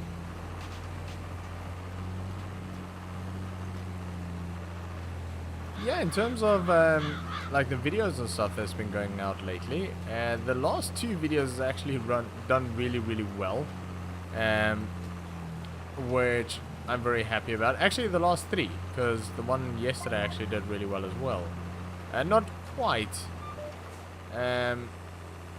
like the other 2, but yeah, the let's maybe skip a line. The abandoned house, buying an abandoned house video did really well. YouTube just seemed to like it for a short amount of time. So it sort of pushed it out quite heavily on recommended feeds, I guess, for probably about 3 or 4 hours, and it got something like 700 views in those couple of hours, and then it just stopped. And it kind of did the exact same thing 2 days later with episode 1 of the No Man's Land time-lapse series. YouTube just sort of went, ooh, that's nice, and then just promoted it really, really well for probably about 5 or 6 hours, and just went, okay, I'm done, and left. So yeah, but that got, to be fair, that got like 1,700 or something views before YouTube sort of abandoned it. But I'm not gonna complain. I'm quite happy about it. They did really well, those videos. So it would have been nice if YouTube just sort of carried on promoting it, but I mean the algorithm is an absolute mystery, so I've just given up on trying to understand it. And when a video does well, even if it's only for a few hours, I just go nice, and yeah, carry on to the next one, to be fair. But no, they did quite well, which is nice. And episode 1 of the roleplay series is actually, every day the sort of daily views is sort of creeping up to the point where at one stage we were getting like 60 or 70 views a day. Well, actually it works in 48 hours, so in 2 days, like 60 or 70 views every 2 days. I was like, oh, that's pretty well, or doing pretty good. And then that sort of started increasing to like 120, and I was like, oh, that's quite nice. And then it started going up to like 150, and I was like, ooh, this is good. And then it started touching on 200, and I was like, ooh, this is really nice. And now today I saw it was quite well over 300, and like, oh. So hopefully that continues, because obviously episode 1 is the episode that you want to do really well, and because that leads into the rest of the series. So hopefully episode 1 just sort of keeps going with that, and if we can get to a point where that episode can get like 1,000-ish views a day, that would be absolutely fantastic. I think that would be massive for the channel. I have to say, the subscribers, you guys have absolutely destroyed it in terms of subscribers. So if you're new to the channel, thanks very much. I do appreciate it, because the subscribers, literally like 2 weeks ago, my analytics said that I was getting like 50 something subscribers a month, and that went up to like 150 in, well, since then. I think we got over, or somewhere in the region of 100 subscribers in the last week, which is unheard of for my channel. So that is absolutely phenomenal. So that's epic. I mean, we got like 22 subscribers just yesterday, which I know for most channels they go, what? That must be a horrible day. No, for my channel I usually get like 2. So to get more than 20 in one day was absolutely fantastic. And not long before that, I think 2 days before that, we also got like 18 or something, and then in between we got like 12. And but yeah, and something, I think it's about almost 100 subscribers in the last week, which is absolutely amazing. Absolutely amazing. I was actually saying that in one of the, just trying to figure out where I am. Is this the pickup? It is. Actually, we might just walk. I think I was talking about this in one of the roleplay, not the roleplay, the last Farming Diary episodes. I think it was the last one, where I said sort of short-term goal is to average 10 subscribers a day. And I think currently we're probably on average hitting 10 subscribers a day, which is amazing, because we sort of reached that within a week, which is, yeah, awesome. I mean, it'd be great if it can sort of carry on. These toys, I'm sure some people are like in the roleplay series shouting at the screen going, you can pick that toy up and you'll get money for it. I know that you can get money for them. I might actually pick this one up. But in the roleplay series, I don't want to do that because it's just not realistic, obviously. So in the roleplay series, I just sort of go, oh, that's cute, and just leave them. But, I don't know if you can pick this one up. Yeah, you can. See, $1,000 for that. But yeah, so I know you can collect them. So if you've ever seen me sort of just ignore the toys in the roleplay series, I know I can get money for them. I just don't want to do that because why? I mean, I could probably say, there's another, no, I thought that was another one. You could probably say like, oh, I found this collector's toy, this vintage collector's toy type thing, and play it off that way. Wait, what? This already grew. Ah, because it's like 1 day is a month, isn't it? Oh, well. Right, well, we're gonna have to get to planting. So yeah, you could probably play it off and say, oh, well, we found this sort of like vintage toy type thing, I don't know. But it's easier just to go, oh, that's cute, and leave it at that. Because I kind of like just having the toys sitting around. It is kind of just cute. So, yeah. Right, yeah, I didn't realize that that's gonna grow. I should have probably just slept before I started seeding. But anyway, it's fine. It'll be ready roughly at the same time for harvest, so that'll be fine. There's rain coming later on, which is less than ideal. Anyway, this is a nice tractor. It's quite an old tractor, but it is a nice tractor. Quite nice inside as well. So many gears though. Goodness.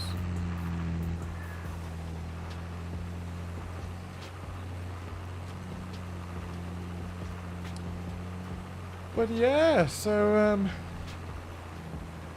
getting this knocked out. And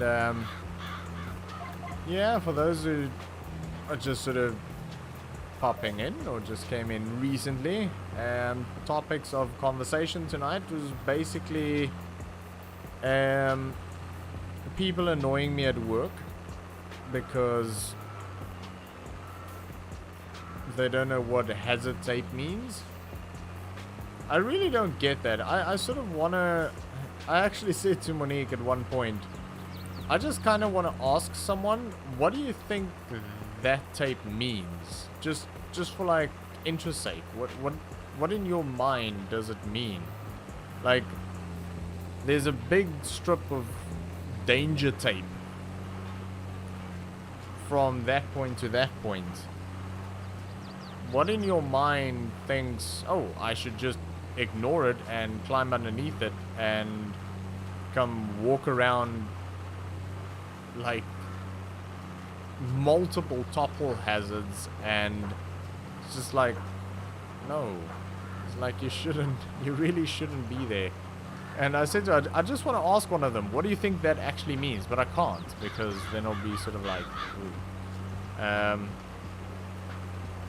But yeah, I mean, it's not like it's an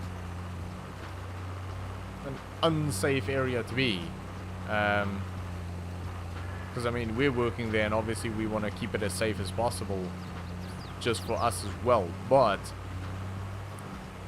we sort of know what's going on there, so you sort of know what to look out for. But yeah, people that just sort of walk off the street into there are not really gonna know. And like I said earlier, most of the people that sort of for some reason just ignore the tape can barely walk on their own on a flat surface anyway. It's like, maybe you should just not come into what is effectively a construction site, and maybe just not climb underneath the danger tape? Just, how about you just stay there where it's like flat ground and easy to walk? But yeah, that was sort of my frustration for the day, because it happened so often today. Like normally I would have one person that does that.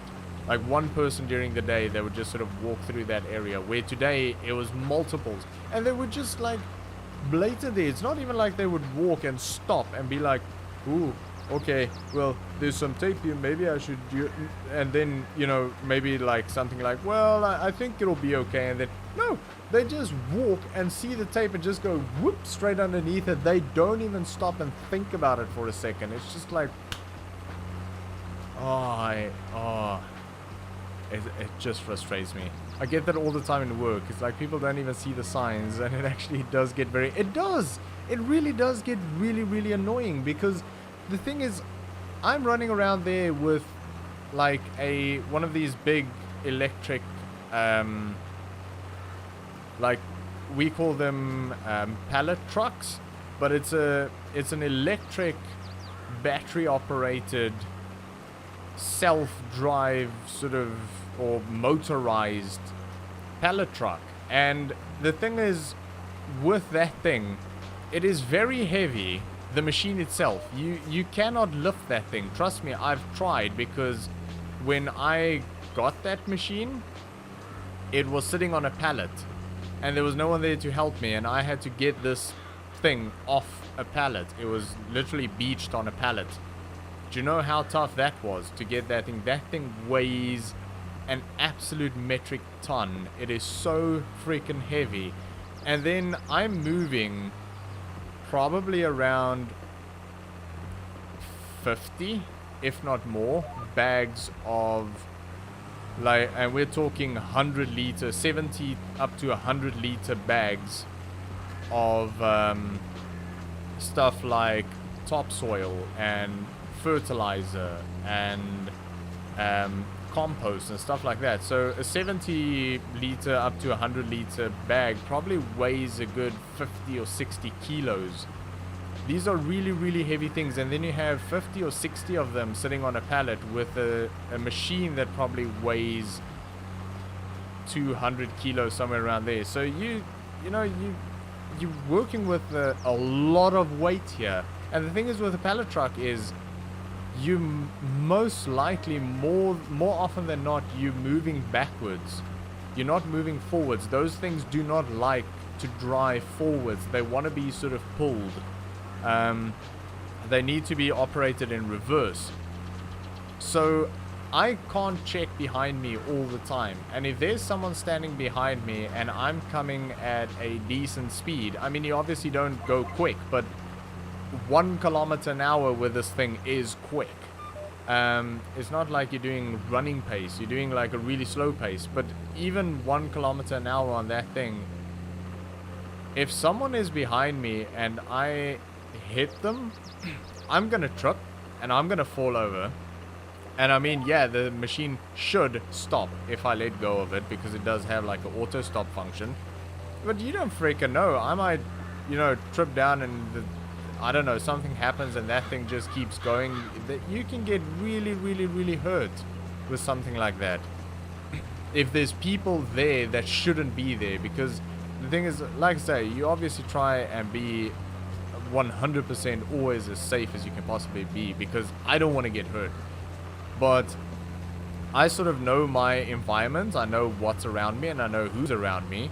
But if suddenly there's some dude or some woman standing behind me when I start moving half a ton, well, not half a ton, but like a quarter ton pallet, and I step backwards and I step on someone's foot or something, and I lose my balance and I fall and this whole thing topples.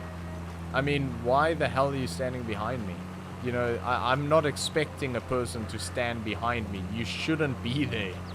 This didn't happen. This is all theoretical.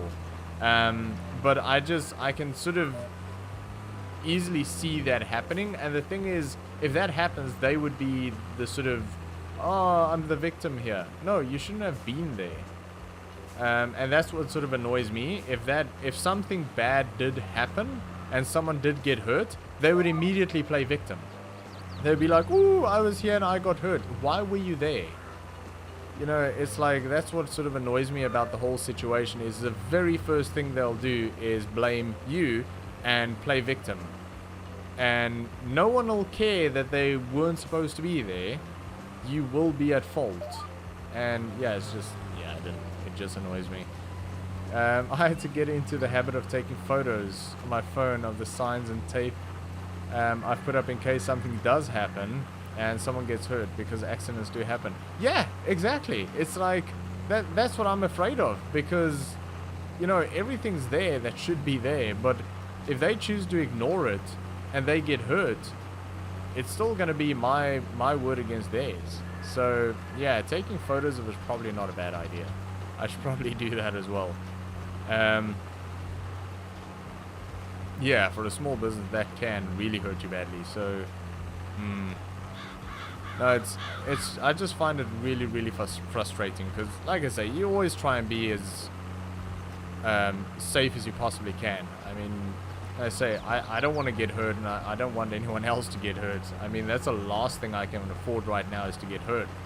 But like I say, something as simple as someone standing behind you that you didn't expect can cause an accident. If you're operating a piece of machinery and someone is standing behind you that you don't expect to be standing there, you know, that's not gonna be fun. People can get hurt that way, and I don't know, these people just don't seem to. And what baffles me even more is some of these people, I would say to them, "Sorry, this area is closed, you cannot be here," and they'll just sort of look at you and go, "Oh, okay," and just carry on walking. And it's like, no, you can't, you have to go that side, you can't be here. Oh, why? And it's like, because you can't be here, this area is closed. Oh, okay. And then just try carry on walking again, and you physically have to like body block them and be like, "Whoa, you know, that way." And I don't know, I don't know. It just baffles me. Absolutely baffles me. I mean, yeah. Yeah, I mean, it's so damn frustrating. Goodness me. And see, the thing is, that's where it sort of comes in from, like, growing up in South Africa, and you have to remember that you're in Ireland, because in South Africa, I mean, you would like warn twice and they'll just be like, "Listen."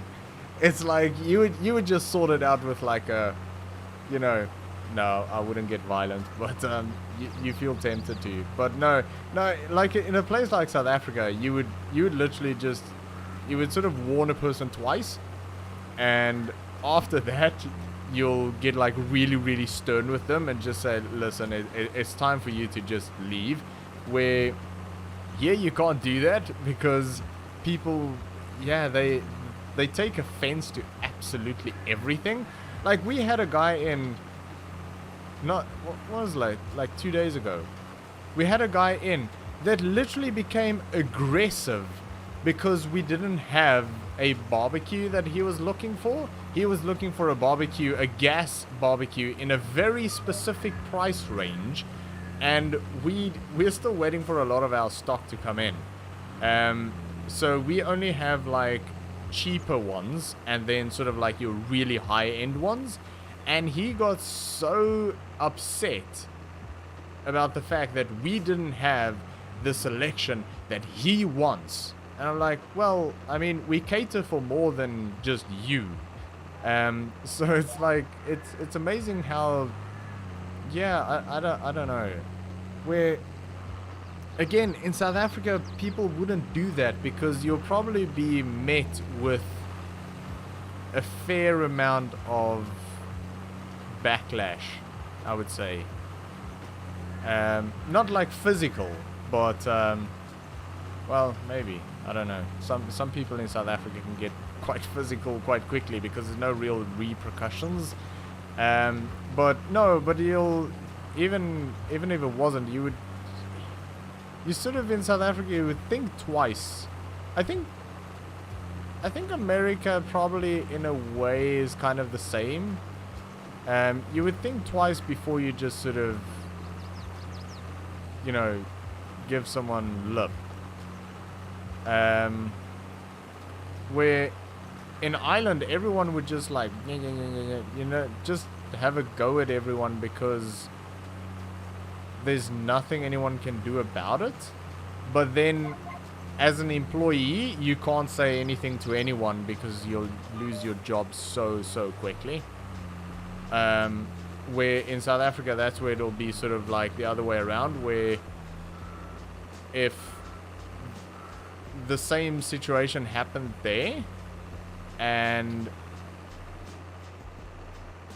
you would like say to this person, listen, you can't be here, it would take about all of 30 seconds and your boss would fly out there and just absolutely destroy that customer. Just be like, why are you here? Take your stuff and get out. We're here. People won't do that. But yeah, it's just, I don't know, retail here is sort of a different business. I found it quite tricky initially, especially with the Christmas shop, where people are difficult, and as an employee you can't say anything about it. You just sort of have to take it, and people get upset about the weirdest stuff, like the weirdest things. People get upset and you just stand there and go, really? Really? So it's like, I don't know. Yeah, it's definitely different. Like I say, in like South Africa, you would think twice before you sort of talk to someone the way that people talk to, like, especially retail staff here, and I guess hospitality as well. And the thing is, it's not just me saying this. This is a thing, because there was actually a news article a while ago that came out. Well, there was one in December that came out that actually asked people to be nice to retail staff during Christmas, because retail staff during Christmas get a lot of abuse from shoppers, and this is like a thing that everyone knows, that they had to put it in like newspaper articles to ask people to not be assholes. And it's just like, okay. And then not too long ago, only like probably a month or two ago, they had the same thing where they said that people have to be nice and sort of kind to hospitality staff during the summer months, because people are really not nice to hospitality staff. So yeah, I don't know, it's weird. I don't know why that is, and I don't know if it's just an island thing, but it definitely wasn't a South African thing. There you would think twice before you speak to someone like that, because chances are they're not gonna just take it, so you're either just gonna get a lot of backlash that you wouldn't appreciate, or they'll hurt you. It depends on how bad it gets, but you'd think twice. Where here, I don't know what the deal is with that. I don't know.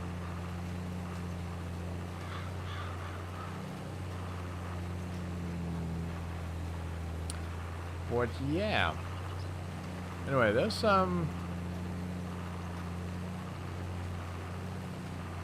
this field is massive. It didn't feel as big when we had the when we were harvesting. It didn't feel quite as bad. I'm guessing our equipment is probably a bit small for the size of fields that we have. I mean, I think in terms of scale, it's probably quite appropriate, I would say. Overall, it's probably appropriate. If you were gonna go sort of real life scale, it's probably not too bad. But for this, it actually does just seem a bit small.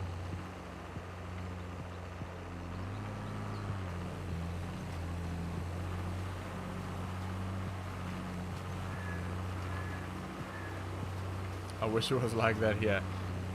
Oh, yeah. Yeah, it's just sometimes we like, it's hard to sort of just keep things for yourself and just be like, just say nothing, just be nice, just smile. And yeah, I mean, I think some people are just straight up on purpose when they like ignore stuff like hazard tape or things like that. I think some people are just sort of like, they know exactly what they're doing and they're just doing it for the sake of doing it, just to be annoying. I think other people just genuinely, I don't know, it seems like some of them are on such a mission to find something really specific that they literally don't see anything around them. That I've actually seen quite a few times. So they would literally see the tape, duck under the tape, but I don't think their brain sort of registers that there's hazard tape, because they're on such a mission to find something really specific. So yeah, I don't know. It just seems like it happens too often for it to be coincidental all the time. I don't know. Anyway, it is what it is. Hopefully we'll be able to open that area this week anyway, then it won't be a problem anymore.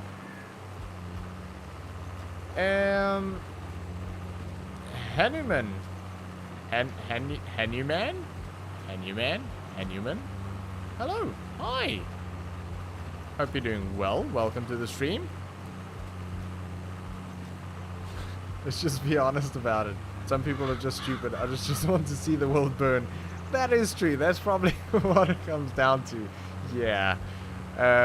I think it really is. Like, I think that the people that would sort of see that and just walk in just to see if they can get a reaction is the same kind of people that would sort of like, if you're driving in a 2-lane road and you indicate that you want to sort of go into that lane, they would slow down or speed up to stay next to you just to prevent you on purpose from getting into that lane. I mean, for no other reason than just being an idiot. I think it's just those people, and I bring up that exact or very specific reference because that happened to me yesterday, where I had just an absolute douche that did that, just for no reason. Just, I was literally just finished work. Monique and I was driving home, and we have an area where we sort of take a right turn and then you have to sort of swap lanes, and it just always seems to work out that everyone wants to sort of swap around, and it always goes really, really smoothly. And I just had this guy in a Land Cruiser thing that was sitting in the left lane and would not let me go into that lane. I mean, it's a sort of a long road and it's just me and him there, and it couldn't have been like a road rage thing because he sort of came from this area because it goes into a one-way, so we sort of joined like that. So we literally met there, and every time I sort of went quicker, he went quicker, and then I would slow down and he would slow down, and it would sort of prevent me from going into that lane. And it's people like that where you're just like, really, that's, you've literally got nothing better to do with your life than to just go about annoying people for no reason, for absolutely no reason whatsoever. Yeah, so but it's those sort of people that would just come in there just to sort of see if they'll get a reaction. That you get every now and again as well. I say, and then you'll have that same guy being like, oh, well, I'm looking for a barbecue in this range, and you don't have that, and that is unacceptable. Well, it's like, no, not really. I wouldn't call that unacceptable. The fact that we don't have the exact model of barbecue that you're looking for. Go look somewhere else or go on the internet. It's not like we order Like, we had a lady in as well. I mean, she was actually really sweet and all, but she was looking at some of our, like, sun lounger chairs that we had there, and she deemed that the range that we had wasn't sufficient, because what we had there was, and she was really, really tiny, so I don't know why she was worried about it, but some of those that we had, she said wasn't going to be strong enough to carry her weight, even though she probably weighed about 4 pounds. And then the ones that were strong enough were too heavy for her to carry. So she asked me very politely if I can order in a chair that would be light enough for her to carry and sort of strong enough to carry her weight. And I was like, I would love to do that for you, but we have very select suppliers and they only have a certain range of products. So for me to sort of take your exact weight, and then we'll have to sort of, I don't know, get some equipment in to calculate how much weight you can comfortably carry, and then we'll have to sort of contact the manufacturers to try and manufacture a chair out of like weapons grade aluminum or something that is strong enough to carry your weight but light enough to sort of for you to carry. And it was just like, I don't think this is a viable process for a sun lounger, I'm afraid. So it's just like stuff like that, but she was actually so nice. But it was just like, I would love to specifically order a very, and I don't even do the ordering. It's just like, I don't order the stuff. They just arrive and I deal with them. But yeah, stuff like that was just like, what? I don't know. What goes through some people's minds some days, amazing. But yeah. Hello, I also bought Farming Simulator 22 now. Potato, hi! That's really cool. Joe actually just bought it tonight as well, which is awesome. Let it all out, David. I'm here for you. Thanks, Bandit. I really do appreciate it. I need to let it out. I really, I really do. Because, my goodness me. I actually said to Monique that I am going to do this. I'm going to do on my TikTok channel really soon, actually. I'm going to do like a retail stereotypes thing where I'll play like 2 characters, or maybe Monique will play one of the characters. I think she said she'll play like the shopper, and I'll play like the, obviously the worker or the employee, and do all of these like retail stereotypes of just annoying things that people do in sort of a retail environment. And I think it'll be super fun to do.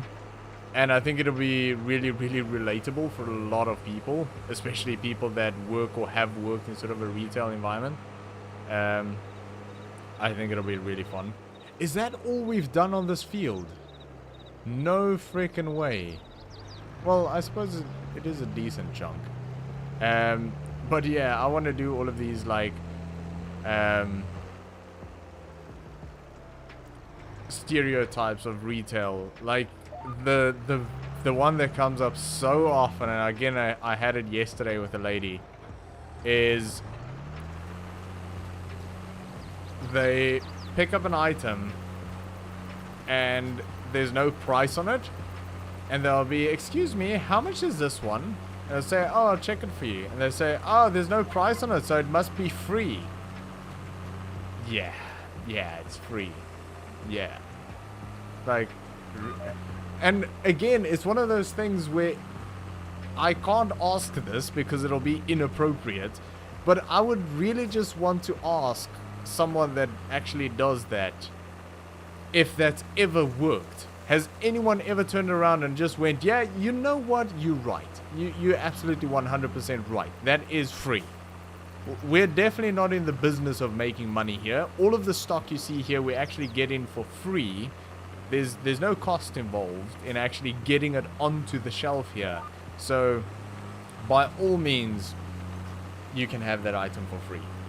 It's like, Yeah, I mean, it's so cringy, like, to the point where now, like, when it happened yesterday, I actually pulled my face, and I didn't do this on purpose, but I made, like, a face, and I don't know if she noticed it, but it was just, like, it wasn't even on purpose, but just when she said it, I just went, oh. And because it's just so cringy when people do that, and it was just like, yeah. Yeah. Oh, I don't know. People are funny and annoying, but yeah, it is. It is what it is. But I hate that. But I'm really gonna make all of these stereotypes. Like the other one, the really obvious one is: have you got this in a different size? No, we don't, unfortunately. Are you sure? Can you just check the back? And it's like, sure, I'll check the back. I mean, I just got all of that stock in last week, and literally every single item in that range that we got in was put on that shelf. So I know for a fact that there's nothing in the back because I unpacked all of it. And not only that, the back is basically a table, 2 chairs, and a toilet. So if you tell me to go check in the back, I'm gonna go sit in the back for 5 minutes and check my Discord server or my Facebook page, and then I'm gonna come out and say, unfortunately we don't have any more of those. But I don't know, the back to some people is like this magical world where everything exists. It feels like sometimes people just, they feel like, I don't know, retail staff hide products from them. And I don't know why you would. It's like we're in the business of selling stuff. So if I had it, I promise you I would sell it to you. So I'm not lying to you. I'm not hiding anything from you. If I had it, I genuinely would go get it and sell it to you. I would go out of my way to find it and sell it to you. In fact, sometimes I wish I had it so that I could just get you out of the shop. But it's just like, come on. It's like, no. No. Yeah.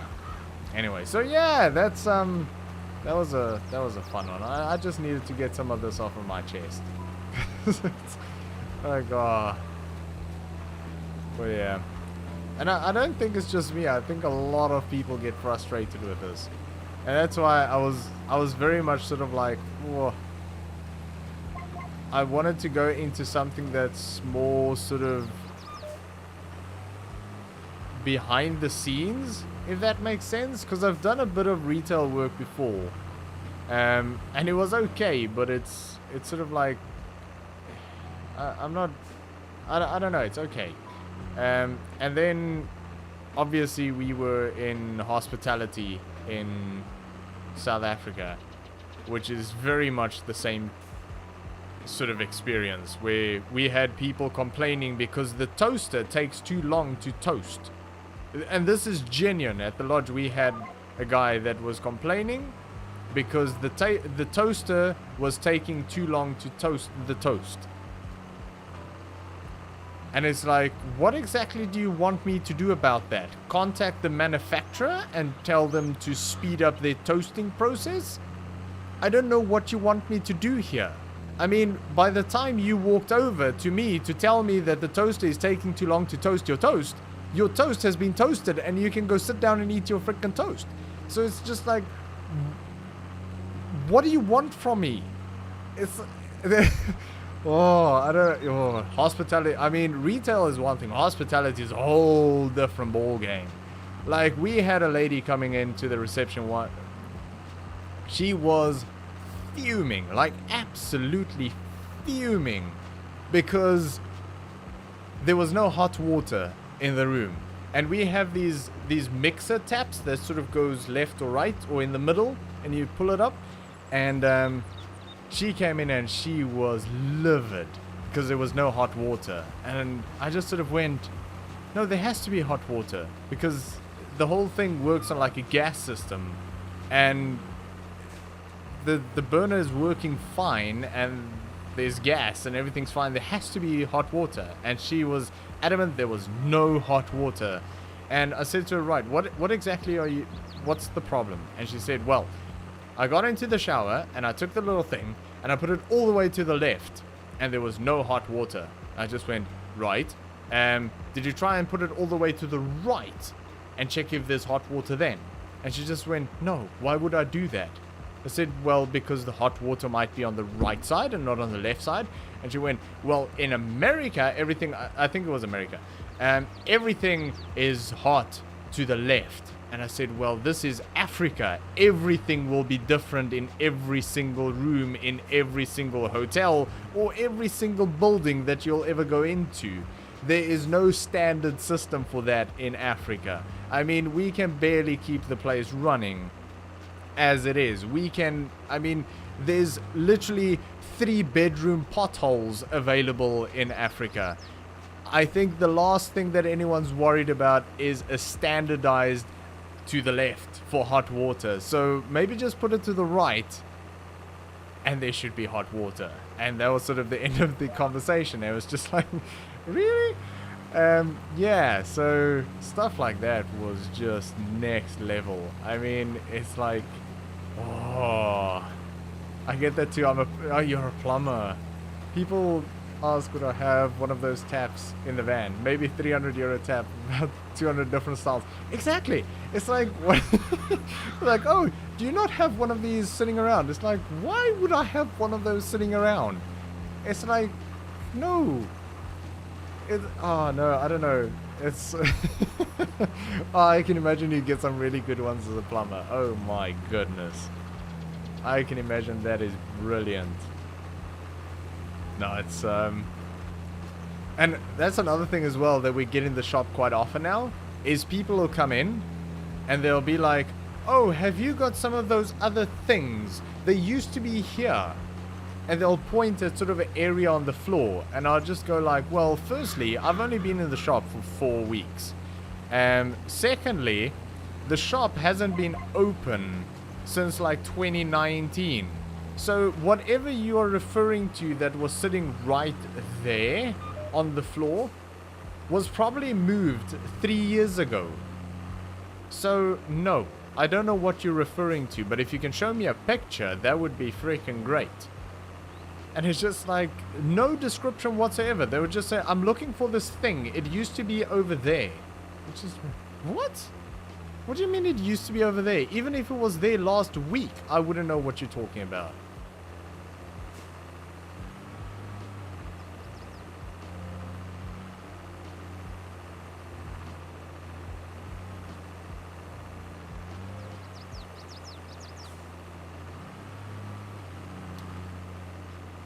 Yeah, so for those just joining the stream, basically we started out farming and we ended up having a massive rant about people in the retail environment, in the construction environment, in the plumbing environment, and in hospitality. So yeah, welcome. And that is sort of what happened. But yeah, all fun and games. But no, people can be quite annoying sometimes. But I think it's also, I found that I am a lot less patient since COVID.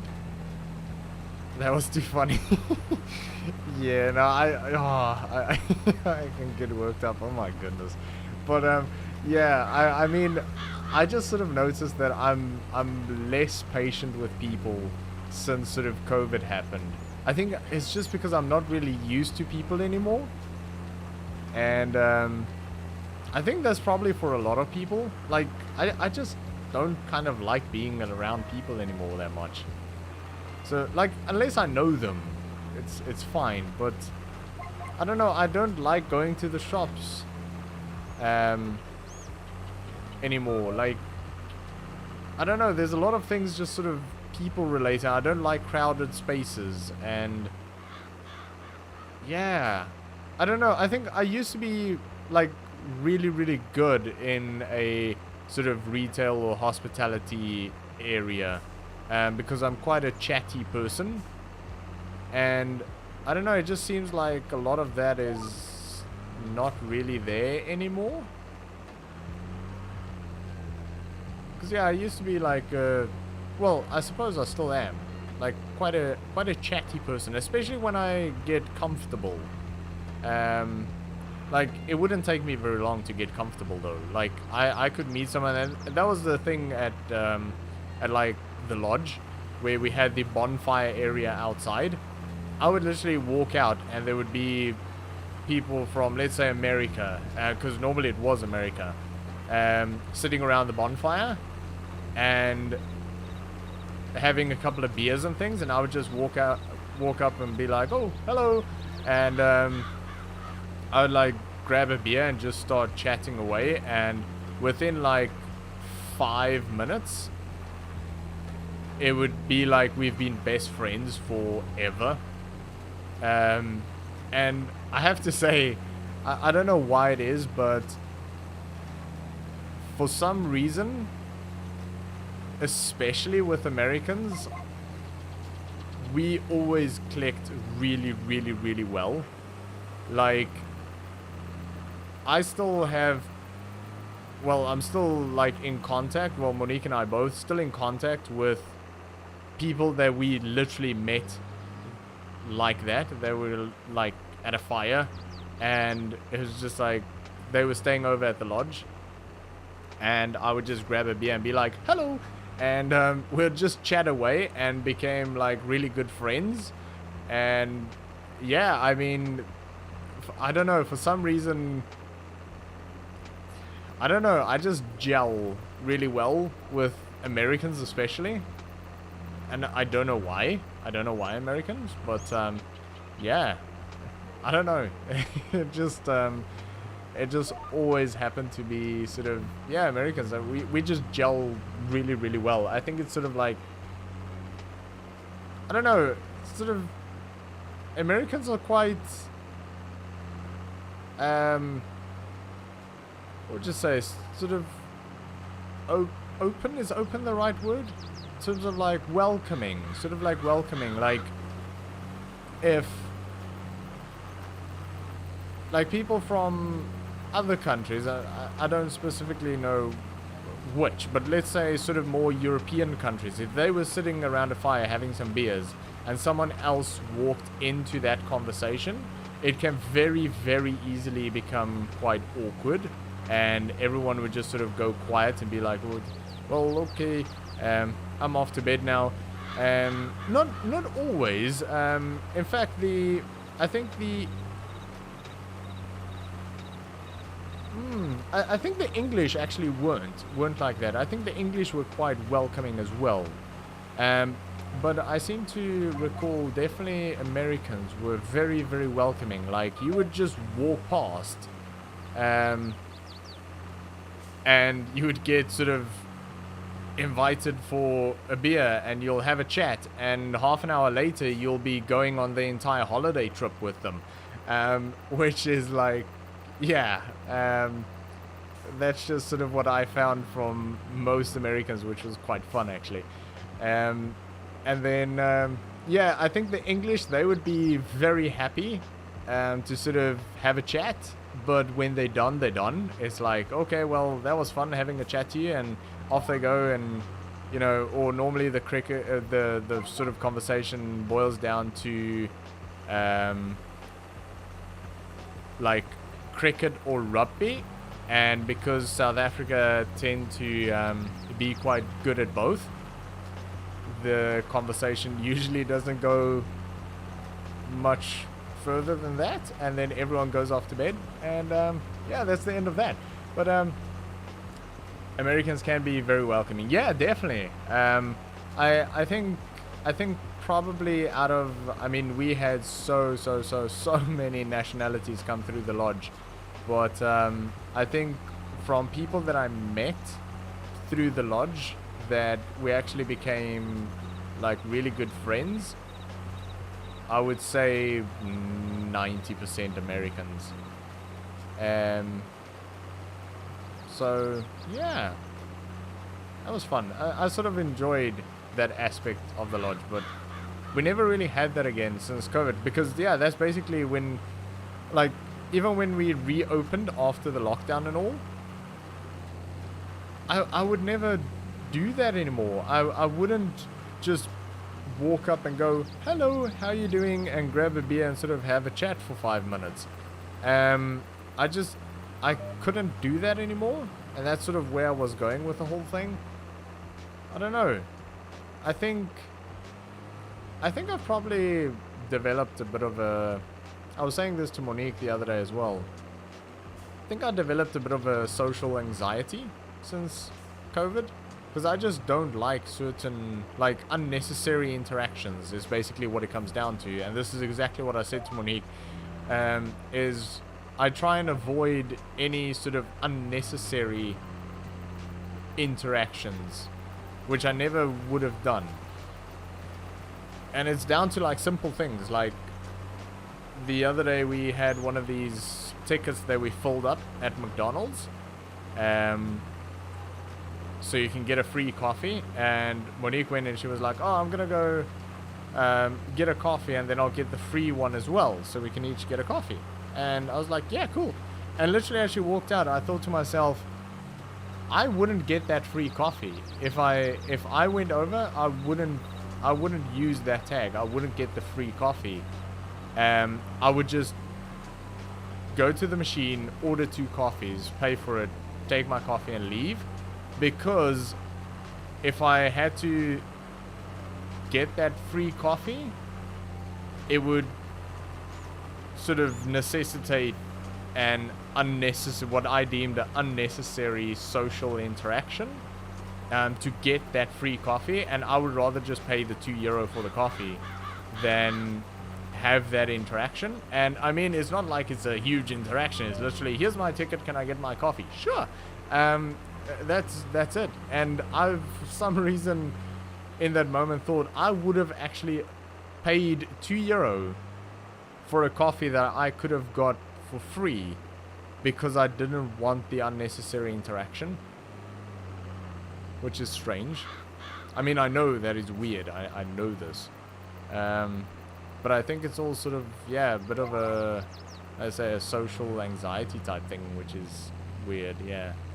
I don't know.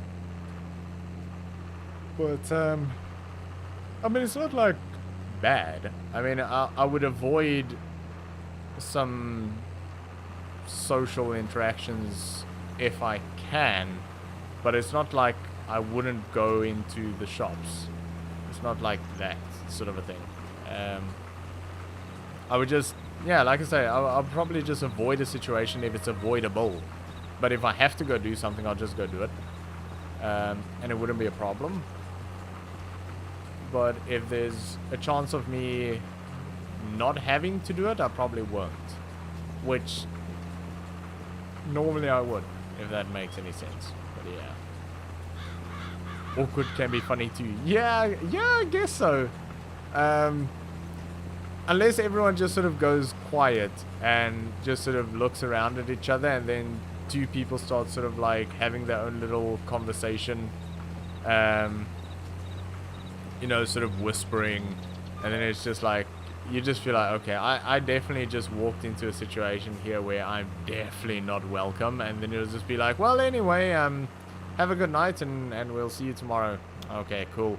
And then you walk away, and everyone just sort of waits for you to sort of go around the corner, and you can hear them start talking again. Then it's like, okay, that was bad. That was quite awkward.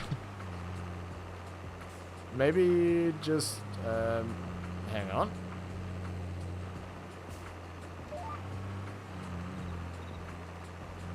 Maybe just changing as a person.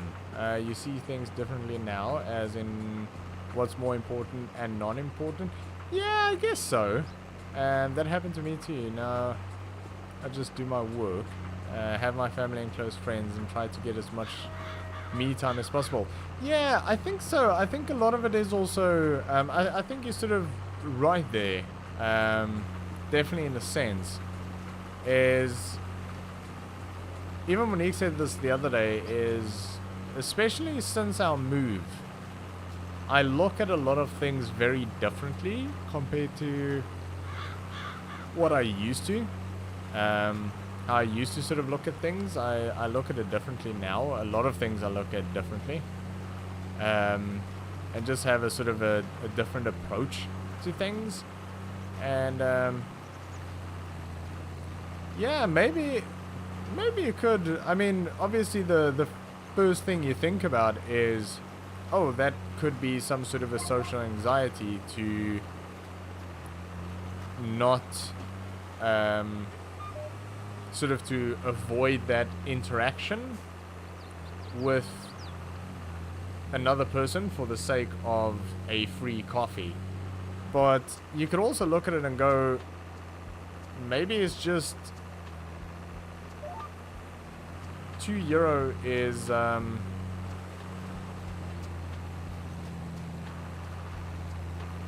how can I put this? Maybe it's sort of a situation of €2 is a small price to pay for like reduced hassle. You could look at it that way. Maybe it's just like, you know what, I'll just pay the €2 to not have the hassle of having to call this person and ask for something that I could just press a button on a machine and I'll get it anyway. Maybe, yeah. I mean, I know that, like I say, even Monique said that my sort of outlook on a lot of stuff, and the more I think about it, the more she's right. Not in like a bad way, but since we moved, there's just a lot of things that you sort of realize that your priorities and yeah, I guess just a lot of your sort of day-to-day stuff, how much everything has changed in a way. I think the one thing that I really picked up on, and this probably comes back to some of that, thinking about it, is the fact that in the last few months, something that really bothers me is time, or the lack thereof. I'm extremely conscious of time. And I never used to be. Ooh. Excuse me. Like, yeah, I don't know. I'm extremely conscious of how I spend my time and what my time is worth. I don't like wasting time, if that makes sense. And a lot of things that I used to do now just seem like a waste of time. So, yeah, I don't know. But then also one thing that I try and keep in mind is time that you enjoy. What's the wording on this? What was the specific wording? I want to get this right because it was a really good quote that I heard one day, and I try and sort of remember the concept of it at least. Is basically time that you enjoy wasting is not wasted time. So basically, you know, in someone's eyes, like, absolutely someone will say, like, I would sit and, let's say, play Farming Simulator, and there will definitely be people out there going, you're just sitting wasting your time on that game. But to me, it's something that I really enjoy, and if I enjoy that, then it's not wasted time. So, like, time that you enjoy wasting is not wasted time. I think that was the quote. I can't fully remember the whole thing now, but it was something like that. So what others perceive as wasting time might not be wasted time to you because you enjoy doing it. So yeah, it's not a waste of time if you're enjoying what you're doing. Exactly. So I'm very conscious of that. And then, but one thing that really bothers me is, and I think it sort of hit me because I haven't been like an employee for a long time. And I've only been an employee for like less than 2 years of my entire life. And then what happens for some reason, well, I guess it happens not every day, but it happens every so often, is if you have like a long day, and anyone, I mean, it's not that you don't have this if you're self-employed, you have it as well, but it's just not as noticeable, I guess, is when you like get to like midday and you're like, oh, this is just a long day, and you're tired and things aren't going your way, and you're just like, oh, is it sort of home time already, you know, is it time to go home, you know, and it's that really bothers me, where it's like, where I said to Monique the other day, it's actually really bad that you wish away your time. That to me is really bad, because time is so limited, extremely limited, and then so many people would just wish away the days, and that's why it's sort of like, I mean, don't get me wrong, I actually really enjoy what I'm doing right now. I do enjoy it quite a bit, actually. I'm very happy where I am, but you do get those days where it's just like, oh, you know, especially at the moment, because we're doing a lot of like physical work outside, but then when it's like a really cold and rainy day and we can't do anything outside because some of the equipment doesn't work in the rain, and then it's just like a really slow day. You're sitting inside and you're just thinking, oh, can it just be 6 o'clock already so I can go home? And then it always catches me to like, I would never get this time back again. Like the time that I'm wishing away right now, I can never ever get that back again. And I heard someone explain it the other day, like, I think it was Stephen Bartlett actually explained it in a way of like, or it was someone that he had on a podcast that explained it that way. They said time is like tokens, and you get something like, is it 500,000 minutes or something in your life? Don't quote me on that, but it's something like that. And so basically what it is you get like 500,000 tokens, and at this point in your life, you've already probably, if you're like 30 years old like me, you've probably already spent about 25 or 250,000 tokens or 200,000 tokens or something like that.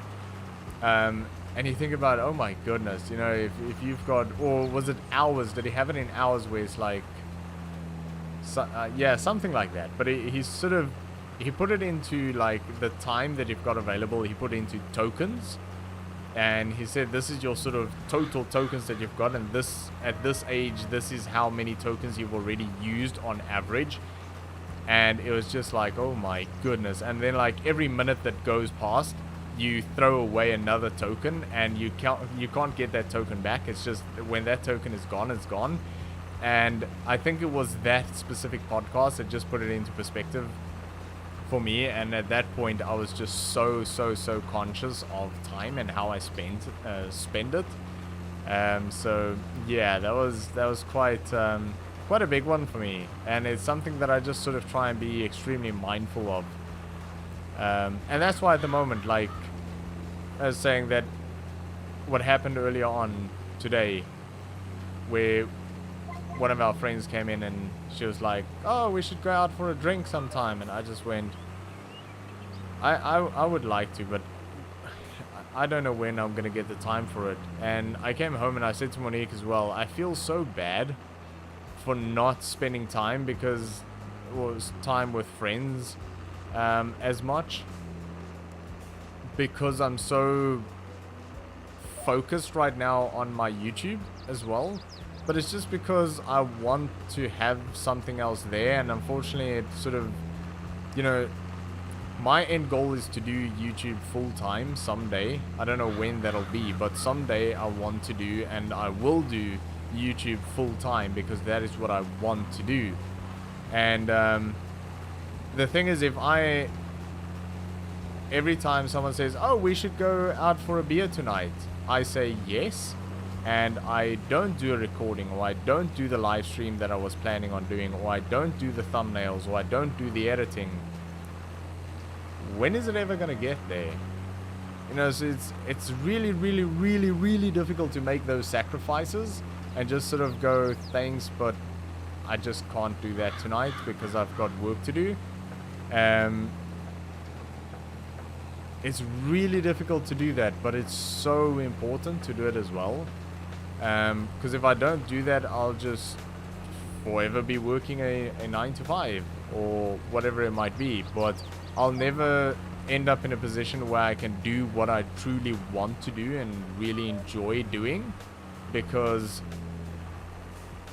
I'm spending my time on other things. And I'm not saying if someone wants to be sort of successful, they're not allowed to have fun, and they're not allowed to have friends, and they're not allowed to go out. What I'm saying is there's always going to have to be some sort of sacrifice to get to where you want to be, and it's really hard. It really is. Like, that's what I said to Monique earlier as well. When I said to her, you know what, I really, really do enjoy live streaming. And I planned the live stream. I said to her this morning that I'm probably going to live stream tonight, and she's very, very supportive about the whole thing. But I said to her, it's quite difficult mentally to sort of motivate yourself, and you know, that sort of self-motivation. Because I said to her, it's Saturday night, had a really tough day, I'm tired, my body's tired, everything hurts. What I want to do right now is I want to go lie in bed and watch a movie or something with my wife.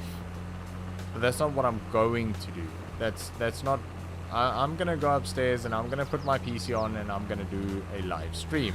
And tomorrow, what I want to do tomorrow on Sunday is just hang out, just chill, go for a walk, watch a documentary, you know, do something around the house. There's a lot of stuff that I have to do around the house, but I'm not going to do that. I'm gonna be recording videos and editing videos and making that sort of a thing.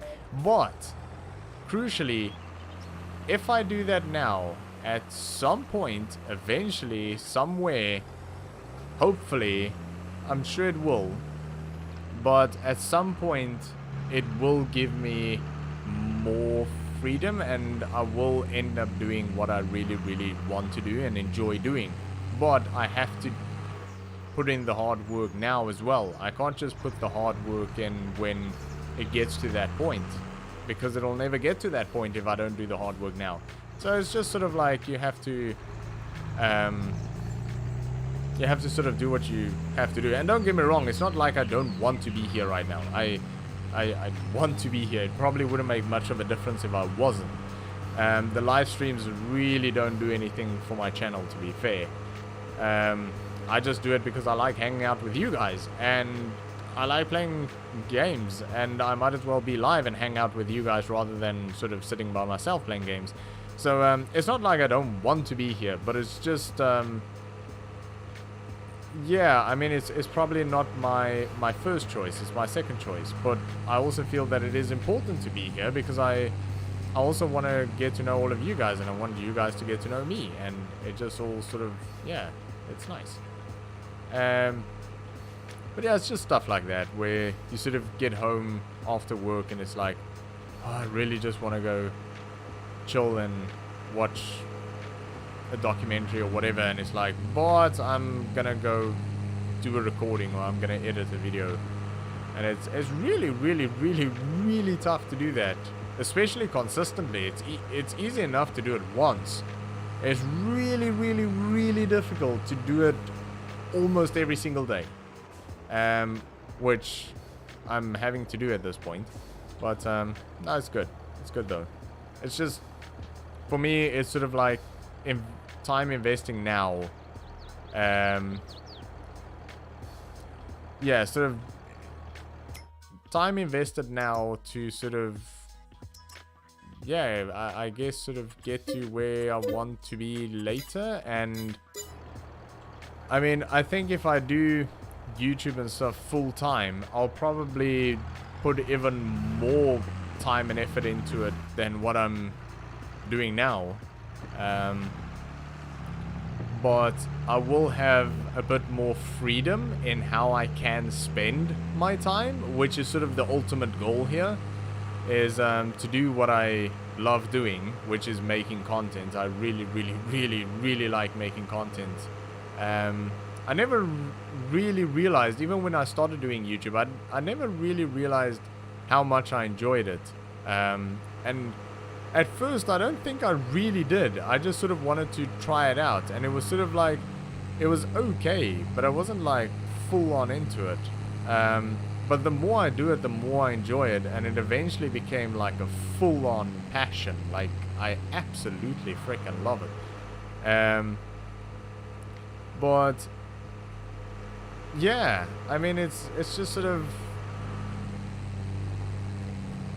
I have to sort of, yeah, like I said, I have to sort of put in the time and the effort. And when I do end up doing this full time, hopefully at some point, I'll probably put in more time than well, I'll definitely be putting in more time, because I'll probably be doing a video every day and what. But like the amount of effort and things will probably just increase with that, but you would have more flexibility in how you spend your time. So it would be easier to take a night off if you're not working 9 till 6 every single day. It would be easier to take a weekend off, or take a Sunday off, or take just a night off. Where at the moment, basically what's happening is I'm working 2 full-time jobs. I actually worked it out the other day, because I'm working 42.5 hours at work, and then I'm working another about 30 hours on top of that at nights and on my off days just on YouTube. I'm spending about 30 hours a week on YouTube. Not watching videos or anything, that's making content.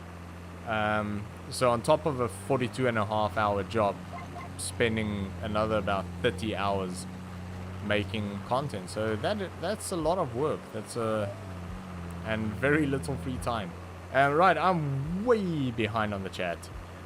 Good morning, hope you've been good. Panda, hi, hope you're doing well. Welcome to the stream. Even though that was quite a while ago. Let me turn the tractor around here, but I hope you're doing well. And yeah, I've just been basically rock picking and seeding and raging. I had a really good rant for about an hour about people that are annoying in sort of the retail and hospitality industry, about people that complaining about toasters that are taking too long to toast their toast. And yeah, basically yeah,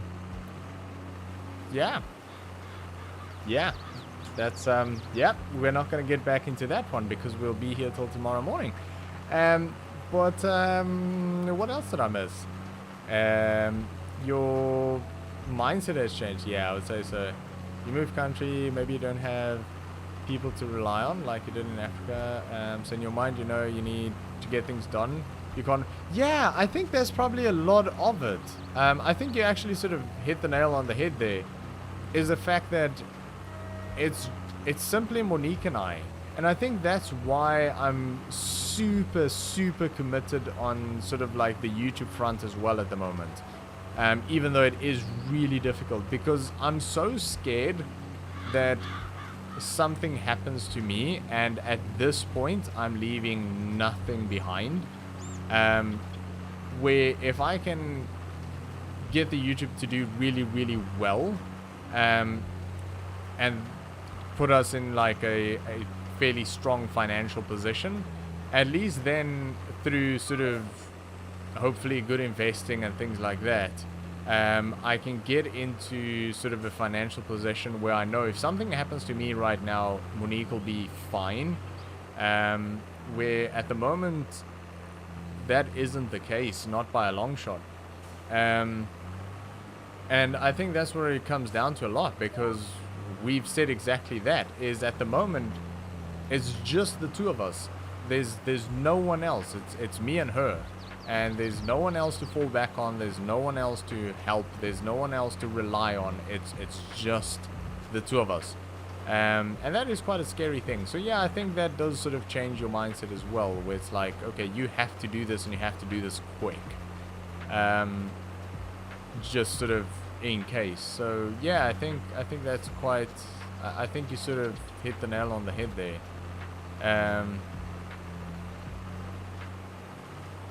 How do you do the gear changing, or is it automatically? On this it's automatic, but I actually do have gears mapped. I don't know if it'll work. Yeah, it does.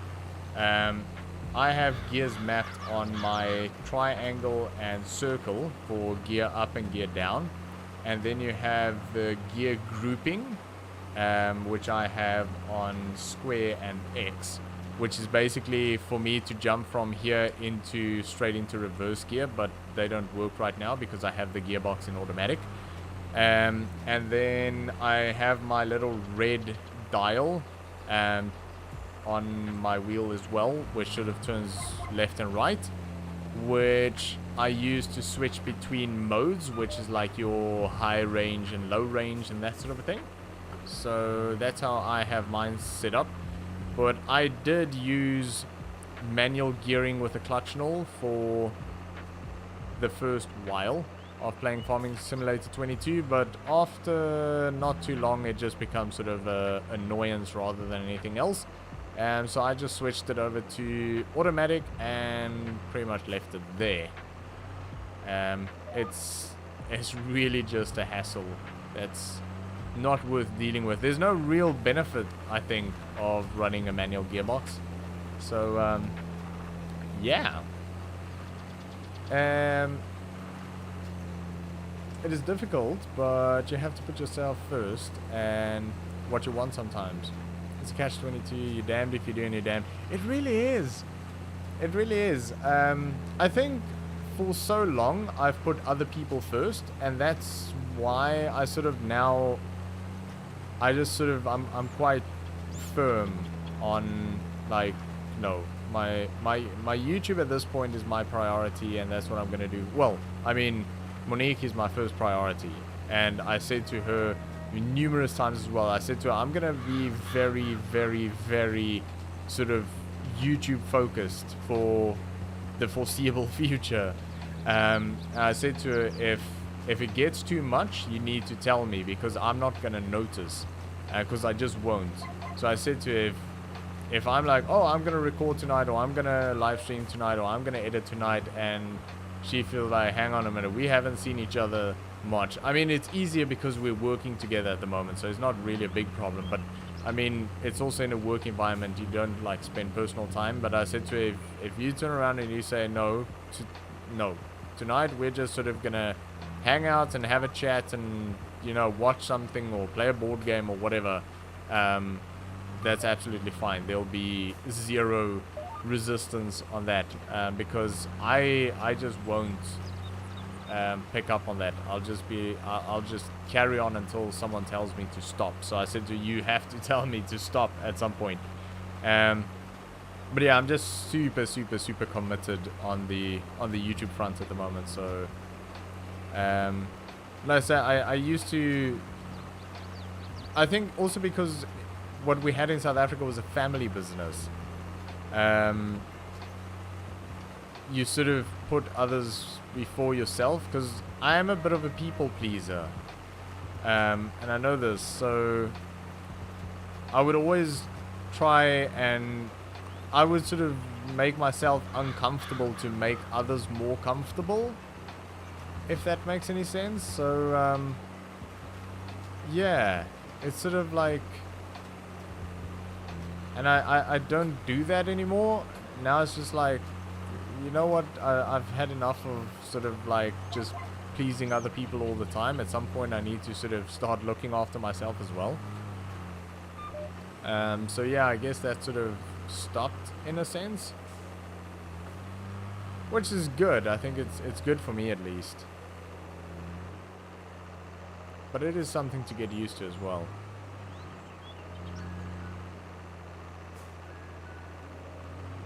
yeah, the thing is, the way I look at it at the moment is if I sort of make those sacrifices now, and like I say, I mean, when I do end up at some point, hopefully doing YouTube and that full time, I will probably put in a massive, massive, massive amount of work, probably way more than what I can do now, what I am doing now. But you will have a bit more flexibility and things. So if I put in the work and the time now to get to a point where I can do it full time, then I'll have a bit more time to go play golf with friends or go have a beer. You know, things like that. You'll have more time then, and it'll be sort of more sustainable, I guess. So that's sort of what I'm working towards at this point. At least what I'm trying to do. So yeah.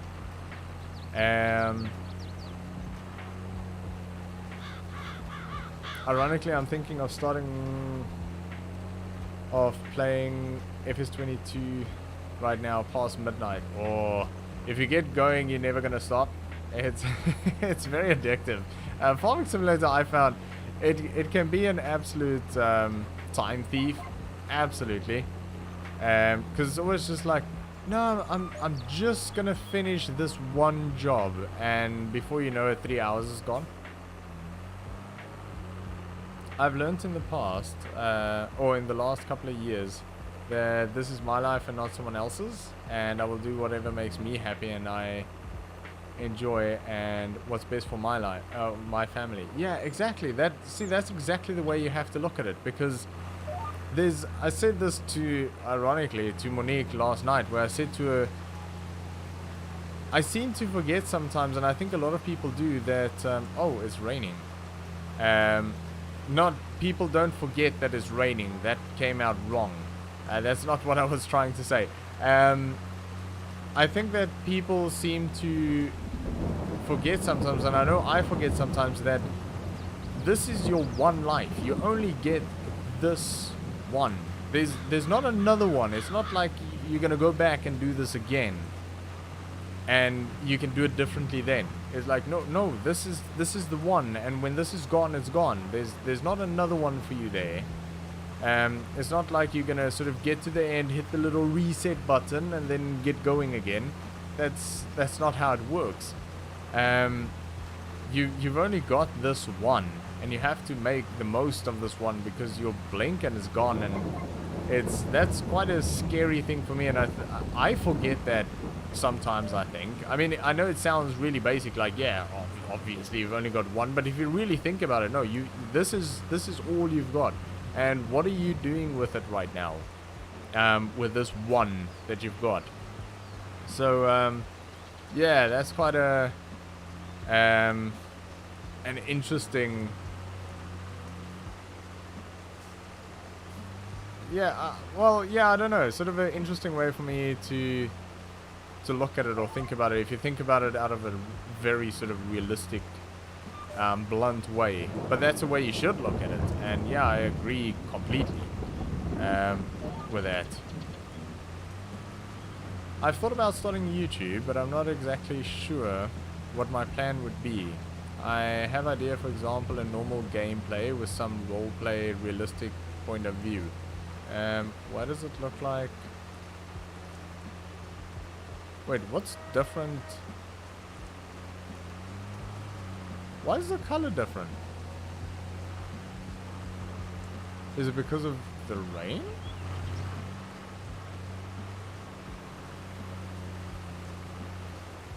Wait, what's happening right now? Why does that look like we're cultivating?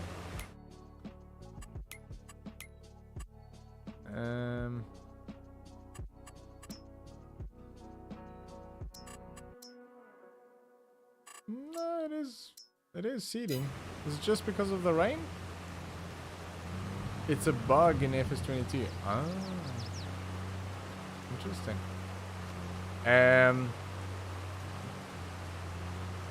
For a time-lapse series, but then I won't really be able to talk, and I would have to do subtitles. And I have social anxiety, so I don't know if I can do it.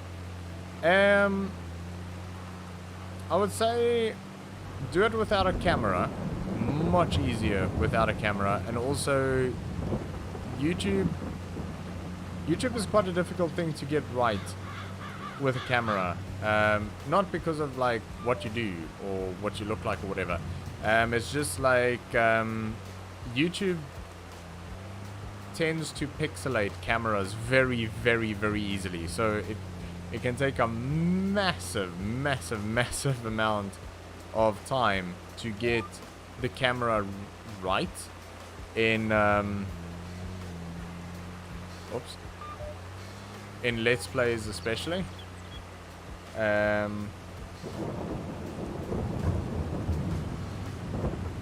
that was fine. Yeah, sort of in like live streaming, it's not too bad. But in videos, after the rendering and encoding and all of that on YouTube, the first thing to get pixelated is a camera, and then it's just not.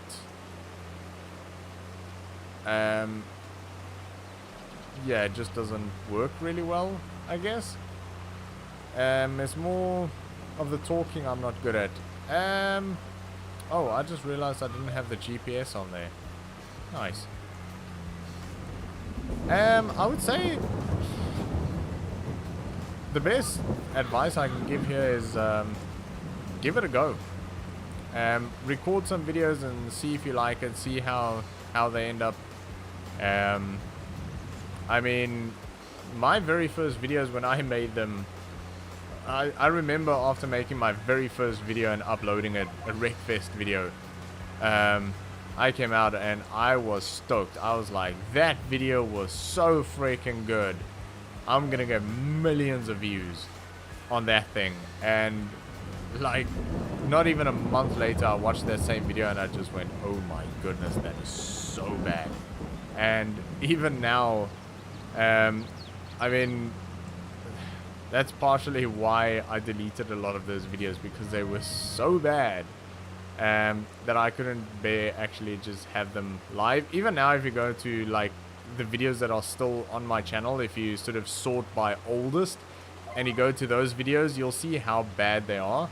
And I'll be honest with you, even if I go back to some of like even kind of recent videos, like the Farming Simulator 19 No Man's Land series, I would watch those videos and go, ooh, you know, it's like, ooh. So it's like,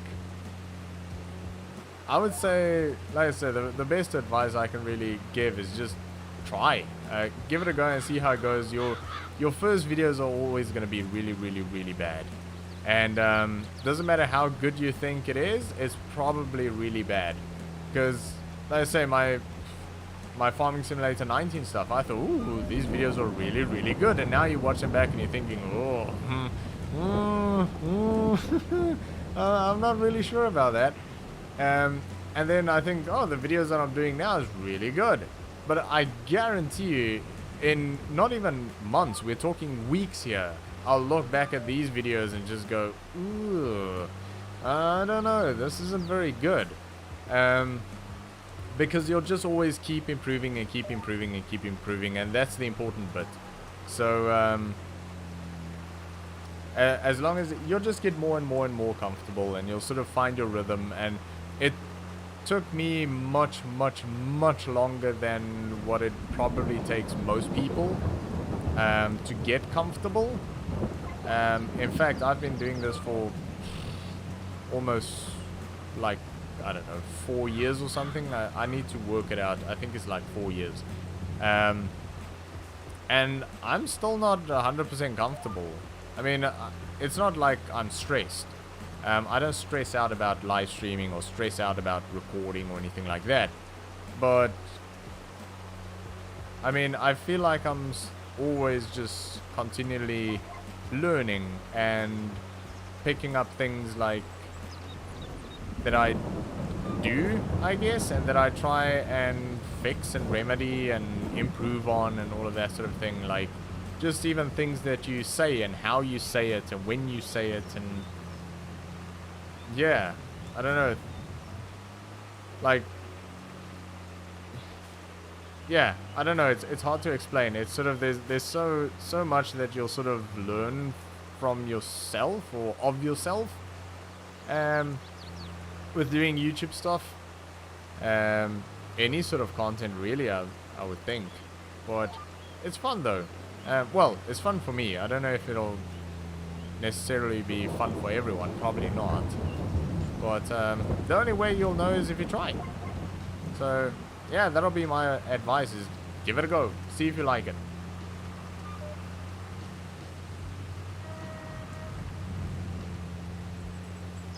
Right, these last little bits are always the annoying, awkward, tricky bits.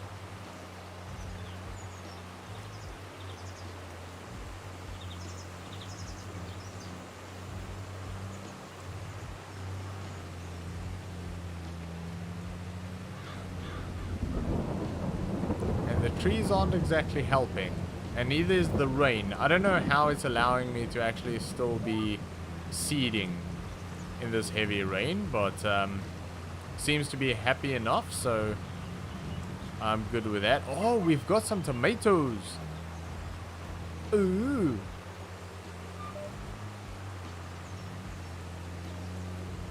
I'll never forget that clip. I actually went back and watched it the other day.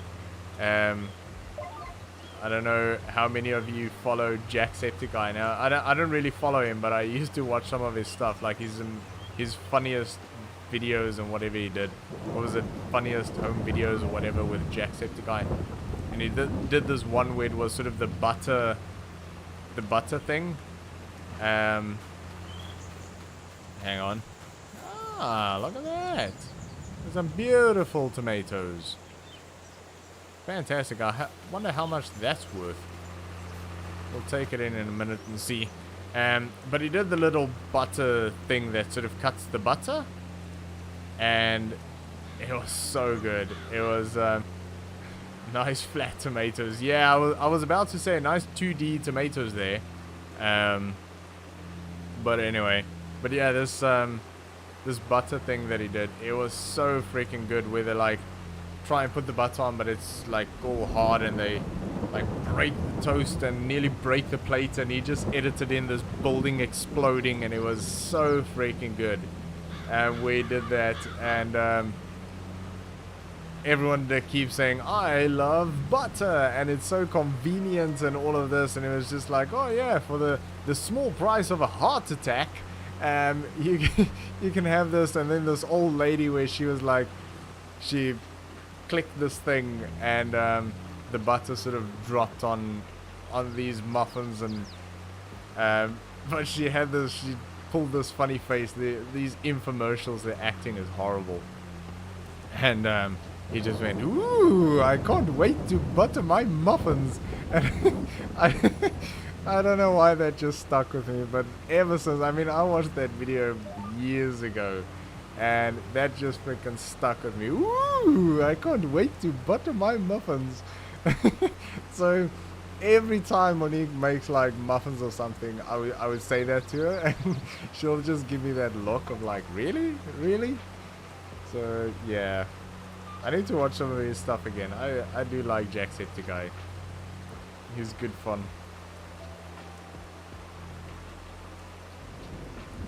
He's quite a fun character. I think he's living in the UK now, isn't he? He's sort of doesn't seem to be able to make his mind up of where he wants to live, because he'll live like in Ireland and then UK and then Ireland and then UK and then Ireland, but I think he's in the UK again at the moment. I think he was in America for a while as well, wasn't he? Like all over the place.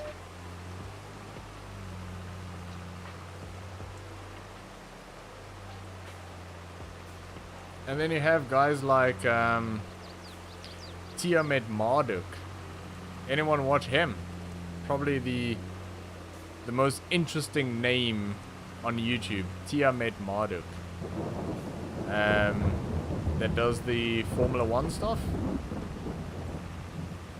The Australian guy, I think he's living in the UK right now, isn't he? He moved from Australia to the UK.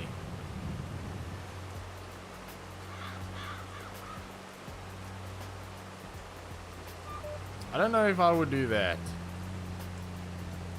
I don't know. If I had to choose between Australia and the UK, I'd probably stick to Australia.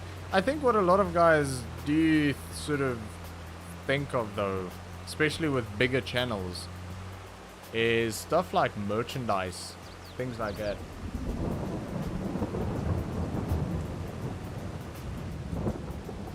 Well, the positive side is our plant is really, really clean after the rain. But yeah, I think some of the stuff like that you have to take into account is it's a lot easier to do merchandise and things like that on a bigger scale in like Europe, or I guess America, but Europe and UK and those sort of places, because shipping from Australia just about anywhere is wildly expensive. So things like that probably do limit the sort of revenue side of things. And also I think the taxes in Australia is a little bit higher than UK taxes, so probably ending up with a bit more money after deductions, I would say. I'm not 100% sure on that. I'm sort of taking a shot in the dark there, but I think that's probably got something to do with it. But I think a lot of it comes down to like merchandise and that sort of thing. Right, what are they paying for tomatoes right now?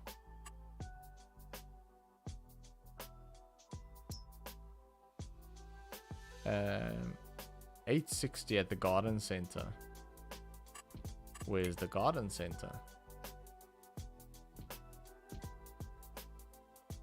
Garden center. Right. We can't lift that yet. I'm not gonna go get a front loader right now. I just want to see what that is worth.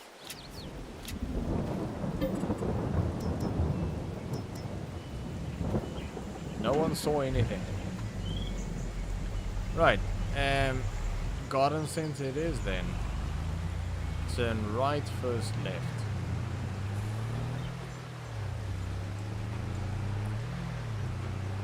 Beautiful. Oh, that's still open. That's a weird door there. Oh, gates, right.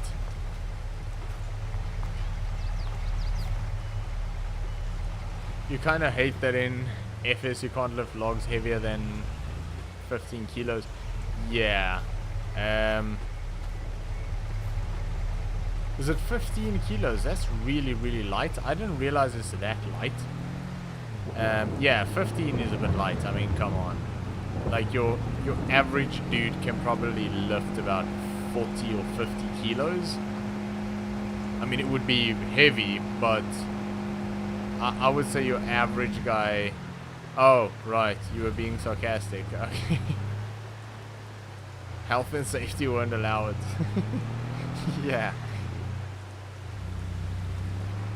But, what is the max lift weight in Farming Simulator? Because it isn't much. It definitely isn't much.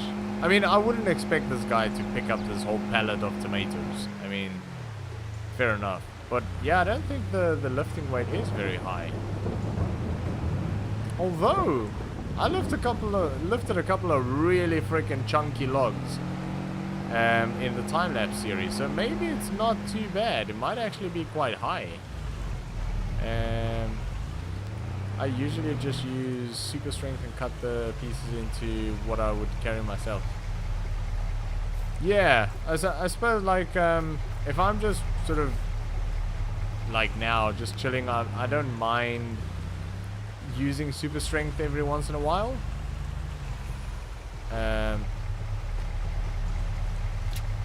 Like for the sake of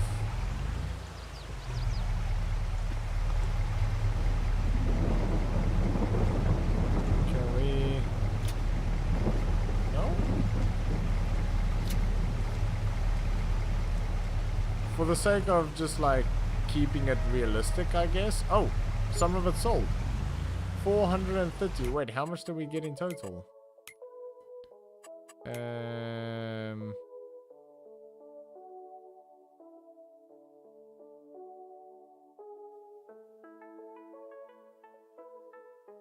Seed.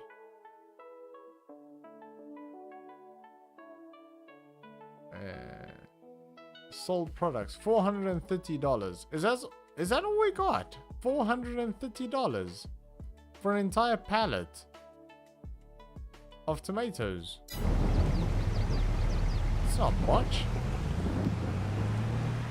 That's not much at all. I thought it was just for like the one little piece. Anyway.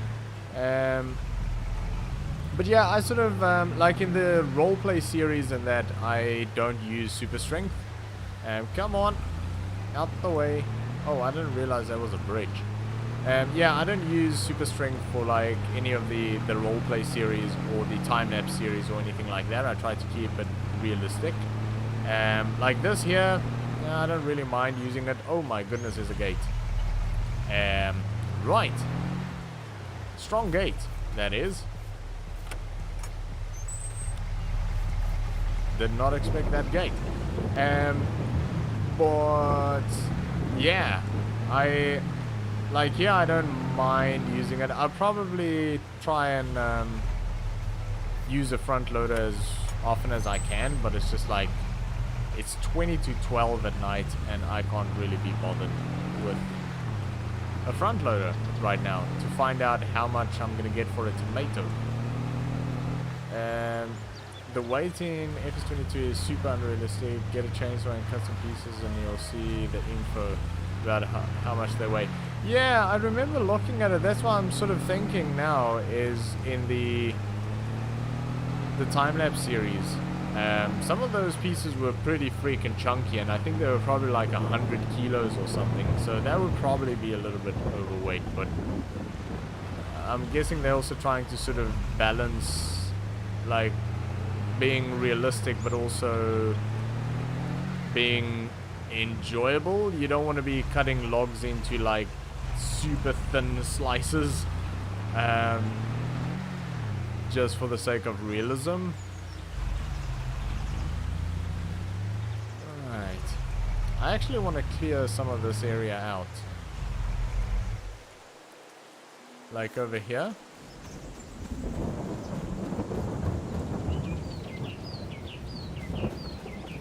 Could probably clear a lot of this out.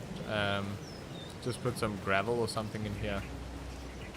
Make a nice parking area or something. Probably wouldn't be a bad idea. I guess they want you to use their super good front lifter forks. Yeah, I suppose so. But I need to save that. Do we have any loans? No, we don't. That's fine. Right. But yeah.